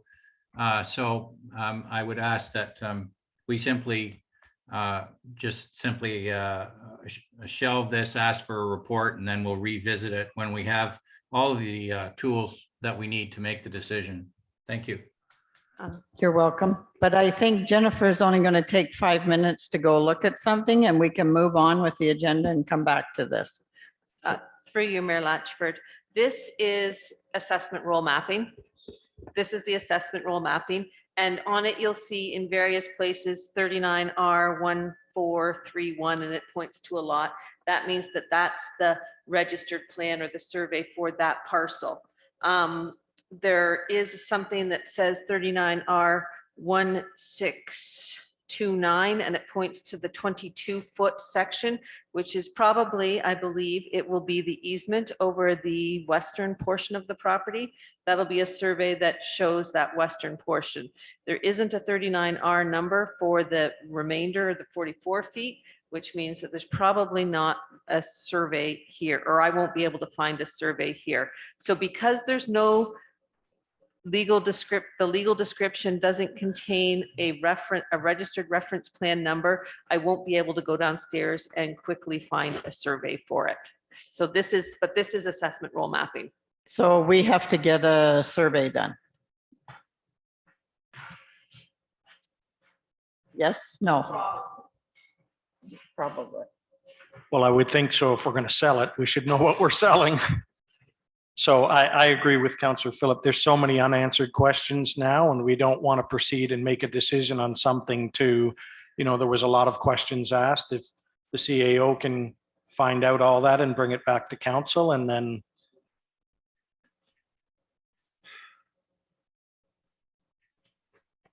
I'd make the motion to defer it then until we can have more information on it. So we're gonna have to find the legal status on it. You're making the motion. Is there a seconder?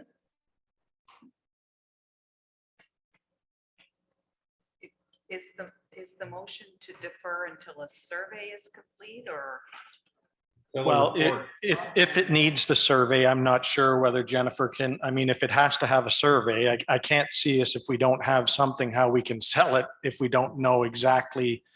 On the sign, it's saying 66 by 184, but do we know that's accurate or not or whatever? So whether it needs a survey, the questions, you know, has to be, we need to know exactly what we're doing. So whatever information the CAO decides that we can make a decision then, or even if it comes up and it's the next council to make the decision. What do we need, Pat? Do you know? Do we need to- So if you make a motion to defer it until staff can gather the information, then if that includes, because we could have the property searched at the registry office to see if there is a plan there, and if there is, it could already be there and tell us what the size of the property is. So, and it may not even require a survey at that You may time. not, I'm Yeah. just, till you search it, we won't know. So to defer it until the CAO can come back with the information on the lot and everything. So moved by Counselor Booth. Second. Deputy Mayor Gibson. Anything further? All in Can I just- favor? can I Oh, just make a sorry. comment? Yes. I just, I want to make sure, I think, I'm going to speak on behalf of myself, that the agricultural society is extremely important to the township, as is, I believe, the new development that's been proposed is extremely important to the village of Roseneath. So I guess I would just encourage you if you could come together and if, you know, in some way, we hope the new development is able to proceed.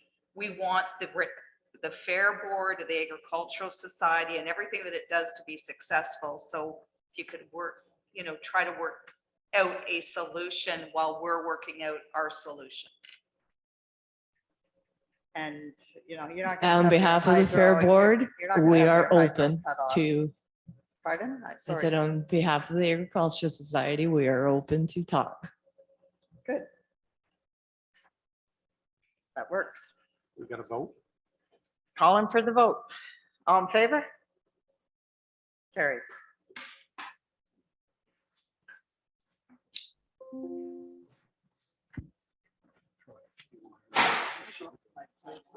So we're now at item 9.3.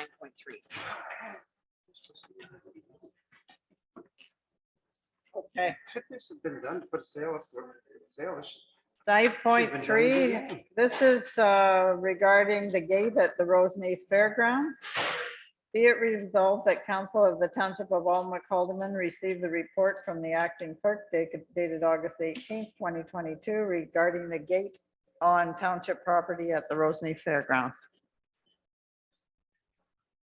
And further, that council needs to provide staff with direction. Could I have a mover? Get it on the floor. Deputy Mayor Gibson, second. Councillor Hogg. Okay, Pat's issue is the lock on the gate. Well, our issue is the lock on the gate. What do you want to do with that lock?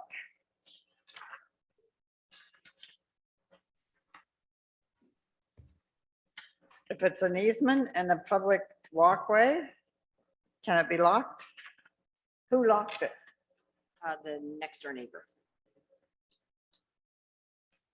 To the house that sold. The house that has the easement. Yes, the house that sold.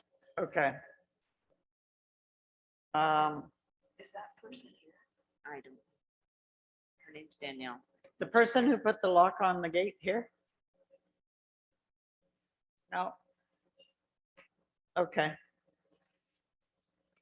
No, it wasn't. It was a neighbor that put it on. What do you want to do with that lock, council? Well, the lock is off. I have asked for the lock to be removed. I don't believe it has been. The individual sent in the email listing the concerns that she had with having the lock not there. I did talk to the Agricultural Society and they did not put it on. The only time that they lock it is during the fair so that people don't sneak in. It is owned by the township. So it's up to council. So then it hasn't been on there for 5 years then. To my knowledge, no, and I believe Councillor Hogg has had a ratepayer contact him and say that his children used to walk through there and so. Within the last 2 months. Yeah. So. that's what he So- said. He said, she said, think that. Well, So it's township property and fair board property. It's public, I think. In my opinion, the lock should be cut off. I don't know. Councillor Booth? Through you, your worship. I went over there yesterday. There is no lock on it right now. The gate is open. I might make a comment and I'm not 100% sure because I do know I spoke to some people with the fair board. I think what's happened is probably the last time the fair was on, the lock was put on because I understand the fair board doesn't want people to get into it free. And it was probably left on. And the person that lived at that house didn't mind, the lock was left on. This new person that bought the house and moved in there, I think wanted access to the playground for herself and her family. So the lock that was left on there was still from the fairground, I believe, or was it a chain or lock or whatever? She cut it off so that she could have access to the playground and put her own lock on so she could lock it afterwards. So that's what I think. I'm just summing that I think she wants it locked up, but she wants to be able to use it if she can, because the playground's right behind her house, right? Well, then we're locking people out of the playground. But I mean, we lock it during the fair. It's totally up to council what you want to do, whether you want it to remain locked or not. I do know there was ATV marks there yesterday. So ATV has gone through the easement part and right into the Roseneath Fairground. Somebody was, you could see the marks. So that's my only comment. Okay, council, I need to know what you want to do with that. Is the lock staying on or coming off? Deputy Mayor Gibson? So I don't think private citizens should be locking up gates that they don't own. I think the lock should come off with the stipulation that the Agricultural Society is an organization that is allowed to, at their discretion, lock it when they have events. Exactly. During their events. Okay, any further comment? Seeing none? I got So one. be it- Councillor Philip? Just a very quick comment. I hate to do this, but I agree with the deputy mayor. Okay, That's so- good. We're getting close to the end of our term. It had to happen once. You mean I'm getting along in the tooth? Yeah. So the direction from council then is to remove the lock and allow the fair board to lock it at their discretion when there's an event on. And can we just make sure the fair board knows then when the fair is over, the lock comes off and then there won't be any discrepancy in the future that during the fair board's time on there, fine, and then take the lock off? Because I think what's happened, That's it was what they- probably left on and forgotten about, and the person that lived there before really didn't care, and now it's caused an issue. I would imagine it was taken off. Was it taken off? Whoever cut off the fair board's lock. Oh, I see. Okay. Sure.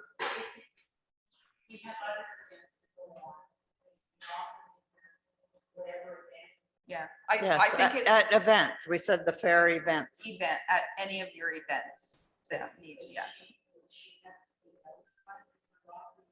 No. Not. I would suggest that you notify us so we can respond to any complaints or anything. So as long as we know as staff that, you know, it's locked for this date, and go from there. Yeah, let Pat know. Yeah, I guess now we have bylaw. Good to know. Okay, I'm calling for the motion. All in fair, calling for the vote. All in favor? Carried.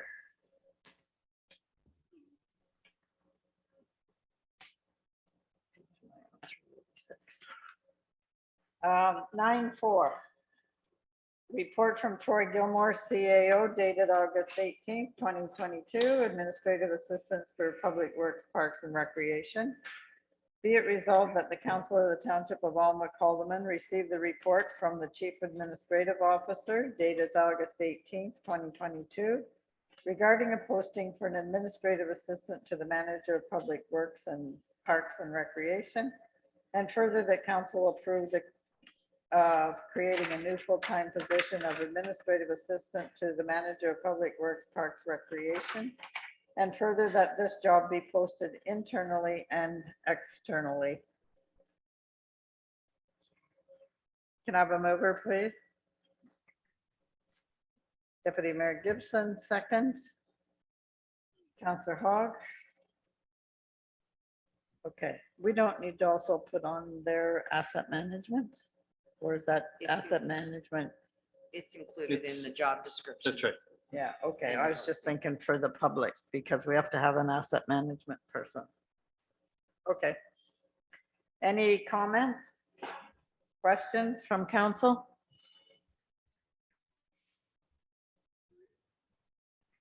All in favor? Ooh, carried, that one's easy. Item 10, Chief Dawson, is he still with us? Report from Dave Dawson, Fire Chief, August 18th, 2022, Fire Chief's report. It's an update.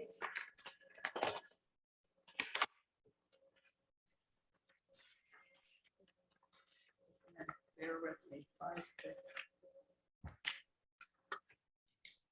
It's just his update, so. Here's my motion.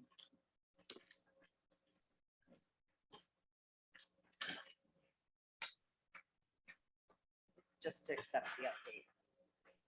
So be it resolved that council accept the update from Fire Chief Dave Dawson.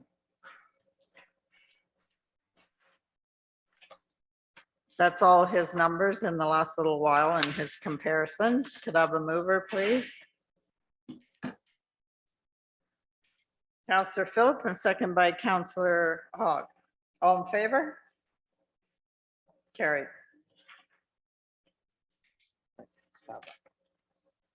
Should be item 11. Where's Brian? Did I Uh, lose? Next is building and planning. Oh, here we didn't do, oh, he's coming up.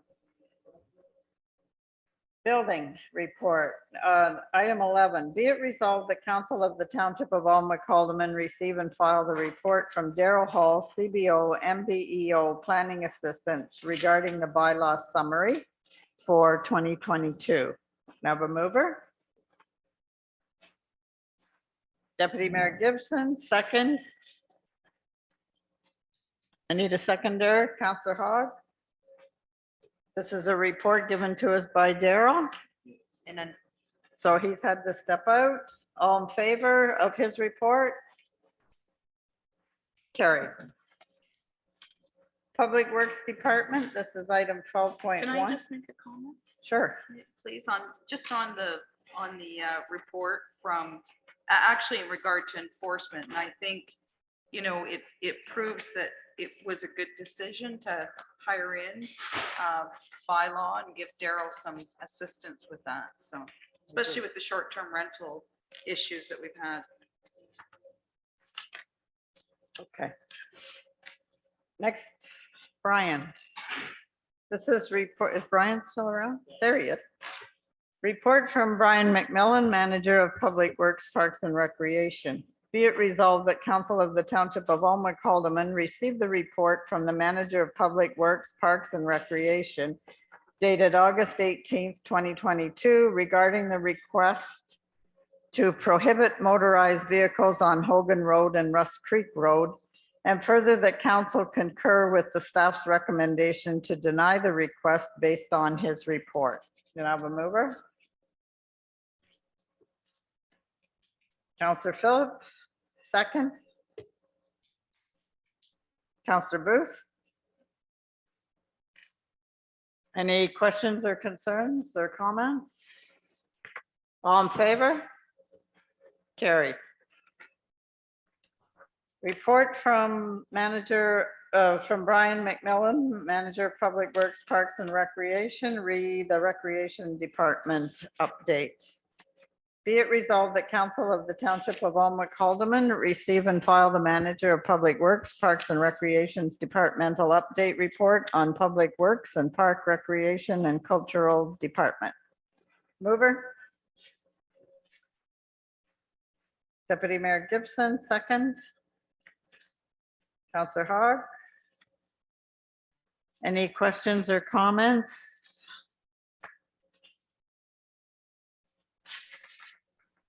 No. Oh, sorry, Greg. Through you, your worship, to Brian, just a question, Brian. So the roads that are getting finished off now, the chip and tar and whatever, will they be getting the center line sprayed this year, or is that something that'll just happen next year? Oh, yes, through you, Mayor Latchford. Yes, Councillor Booth and the rest of council, that yes, the current roads that are being resurfaced with a single layer and the two capital projects as well, Vernonville and Curtis Point Road will all have the yellow line painting put on this fall. Okay, thank you. I have a question for you, Brian. When you're talking about the Black Cat, Yes. is that a new one, or is that no, it's the one that we've had? Because community policing did approve the purchase of a new one when you're ready to do that. A new Black Cat, so you won't have to move as much. Okay, thank you, because we are getting, soon to get more and more requests throughout the township with regards to speeding around the township. So the second one will definitely help us get out there quicker and look at these areas. Okay, and they also approved a second one in a year or two. Maybe they thought a little better technology, but so out of their reserves, there was 2 approved. Okay, thank you. 1 for this year. Okay, thanks. All in favor of that report? Carried.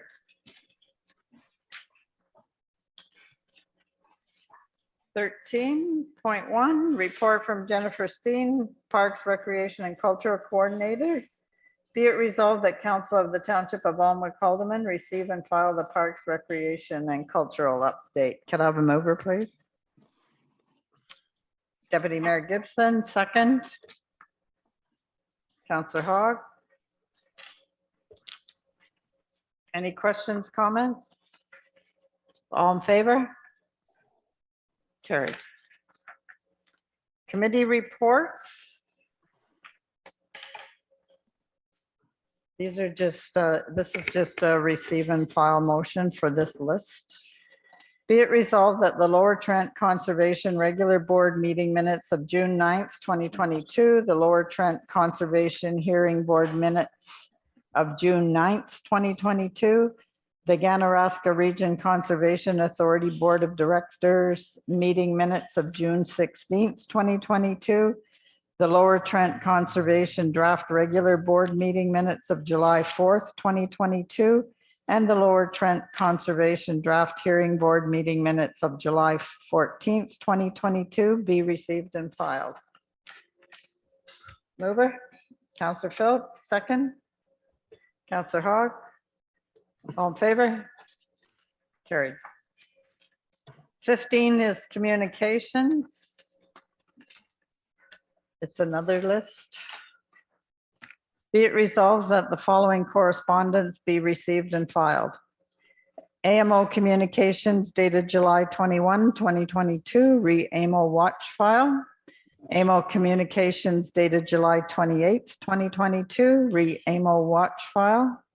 AMO Communications dated August 4th, 2022, re-AMO watch file. AMO Communications dated August 8th, 2022, re-AMO's 2021 annual report. AMO Communications dated August 11th, 2022, re-AMO watch file. Glenn Dees, Director of Finance, Treasurer, Northumberland County, re 2021 Annual Financial Report for the county. And the Town of Aylmer, dated August 4th, 2022, re the Resolution Warming and Cooling Center Policy. And Steve Clark, Minister of Municipal Affairs and Housing, dated August 10th, 2022, re Strong Mayors Building Homes Act. AMO Communications, dated August 10th, 2022, re AMO Policy Update, Strong Mayors Building Homes Act, and AMCTO letter to Minister of Municipal Affairs and Housing, dated August 10th, 2022, re Bill 3, Strong Mayors Building Homes Act. Have a mover, please. Jim, Councillor Hogg, and Deputy Mayor Gibson. All in favor? Carried. Item 16 is the bylaws, and 16.1 is bylaw number 99-2022. Be it resolved that bylaw number 99-2022, being a bylaw to establish a check signing policy and to designate signing officers for the corporation of the Township of Almac-Haldeman, be read and deemed to be passed this 18th day of August, 2022. Mover? Councillor Hogg and Councillor Phil. All in favor? Carried. 16.2, bylaw number 104-2022. Be it resolved that bylaw number 104-2022, being a bylaw to authorize the extension of an agreement between the Ministry of Solicitor General of Ontario and the Township of Almac-Haldeman for the provision of police services under Section 10 of the Police Services Act, RSO 1990, CP .15, be read and deemed to be passed this 18th day of August, 2022. Mover? Deputy Mayor Gibson. Second, Councillor Booth. All in favor? Carried. Next item is item 17, and it's announcements and notices of motion. Councillor Phillip, you're first. Well, I'll be quick. That's it for me. I have nothing to add. Oh, Councillor Booth, Nothing at this time. Councillor Hogg. Yeah, well, just one thing. I was invited by Brian to sit in on the meeting for the Public Works Building. And the architects were there and everybody, Dalvin was there, and they went over the scheduling of it, and everything's on schedule. There's been a few little hiccups, nothing serious. And when you drive in, you can't hardly see anything, but when you drive around the corner, it is impressive. It is a nice building. And I think they're doing a good job. Good, that's nice to hear. Anything else? That's it? Okay, I just have a couple of things. I wanted to mention that I was at the post office and there's carousel stamps. 5 carousels in Canada, and Roseneath is on the stamps. And that the carousel, our carousel in Roseneath is a C.W. Parker carousel.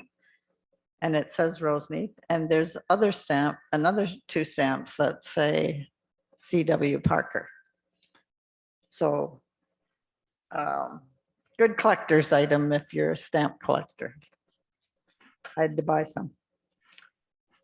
And I just have a little bit of a concern about hiring a livestock evaluator. I was talking to someone, and while we were in the throes of trying to get a livestock evaluator, the person who lost the animal wasn't able to get paid because they have to bury it within 24 or 48 hours. What is it? 48? I think it's 24. 24, had to be buried within 24 hours. So I know that Daryl's trying to do it and I know he's busy and I'm wondering if we should put that ad out again. Livestock evaluators don't usually change that much. They do it for a few years. And, there's lots of coyotes around, so. What does council think that we put that, we advertise for that again? Yeah. I think so. Yes. Okay. So can we do a motion or does it have to be a notice of motion? No, if you just give us direction, we'll take care of it because it's a time sensitive issue. Okay, so I still need a resolution. Yes, please. Okay. Be it resolved that council directs staff to re-advertise for and hire a livestock evaluator as soon as possible. Can I have a mover? Counselor Hogg, second. Counselor Philip, all in favor? Carried. Deputy Mayor Gibson, have you got anything? No, thank you. Nothing? No? Okay. Item 18 is closed session, and we're going into closed session that the council of the Township of Alma Calderman will be recessing to a closed session under section 2392 to consider B, personnel matters about identifiable individual, including municipal or local board employees, and the trade.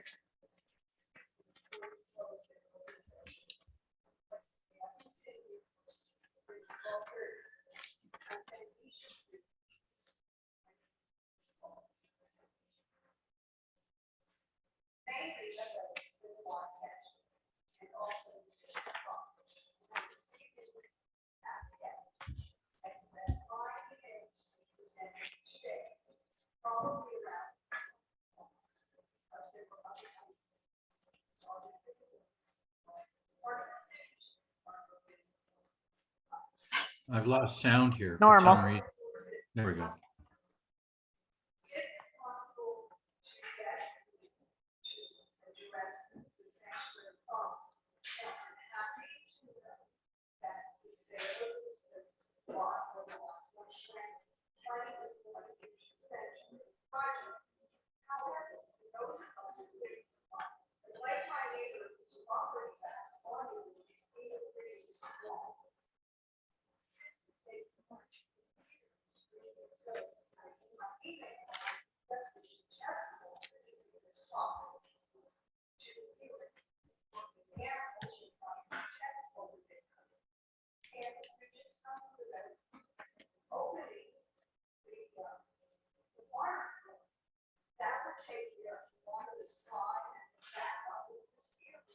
That's exactly what Counselor Philip.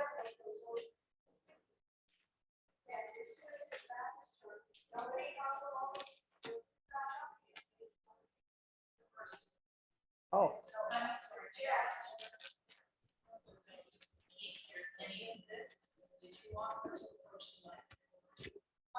Yes.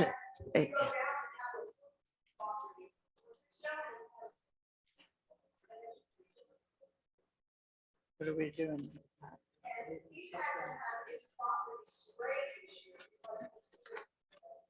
What's your name, sir? Doug Jones?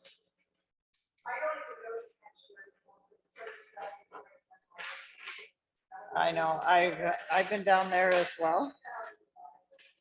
How about we have staff look at it and you can give us the pictures?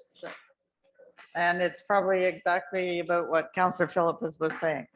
Yeah, yeah, we've had the concerns.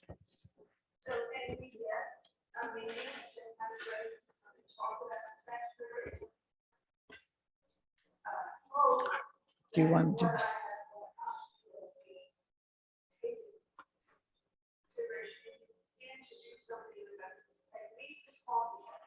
I definitely will get your contact information from Pat. As CAO, I will reach out to you and the community around Nawaton. And for any major construction, we'll definitely get the community involved. I have no problem with that. I have no problem listening to your concerns. So I will definitely get you involved before anything is done, or get you involved to hear what your ideas are. So yes, I'll reach out to you and I'll introduce you to our manager of Public Works and Parks, and we'll go from there. Yep. We will sit down and, be a part of the solution. You're welcome. Thank you. And thanks for your patience. Needless to say, I missed that entirely. I did hear Okay, Troy. I'm still reading the closed session. B. A trade secret or scientific, technical, commercial, financial, or labor relations information supplied in confidence to the municipality. Can we have it quiet, please? Or local board, which if disclosed could reasonably be expected to prejudice significantly the competitive position to, or interfere significantly with the contractual or other negotiations of a person, group of persons, or organization, with the acting clerk and deputy clerk remaining in attendance. And we're going in at 10 after 3 p.m. Gail? It's Mike. I heard none of the last 10 minutes and then I got frozen out. So I'm back in now. So can you just let me know what you want me to do next? We're going in camera at Right away? 3:10. So, yep, we've got Sherry made the motion, and who seconded it? Jim. All in favor? Carried at 3:10. You want 2 minutes? Yeah. Item 18.2, be it resolved that the council of the township of Alma-Calderman adjourn the closed session at 3:50 p.m. and reconvene to regular session. I have a mover. Sherry, second by Councillor Booth, all in favor? Carried. 19 is the confirming bylaw. Be it resolved that bylaw number 103-2022, a bylaw to confirm the proceedings of the regular session of council held on Thursday, August 18th, 2022, be read and deemed passed this 18th day of August, 2022. Mover? Councillor Hogg, second by Councillor Phillip, all in favor? Carried. Motion to adjourn at 3:51 p.m. Deputy Mayor Gibson. Councillor Booth, all in favor? Carried. All right, I only have one thing to say. Troy, will you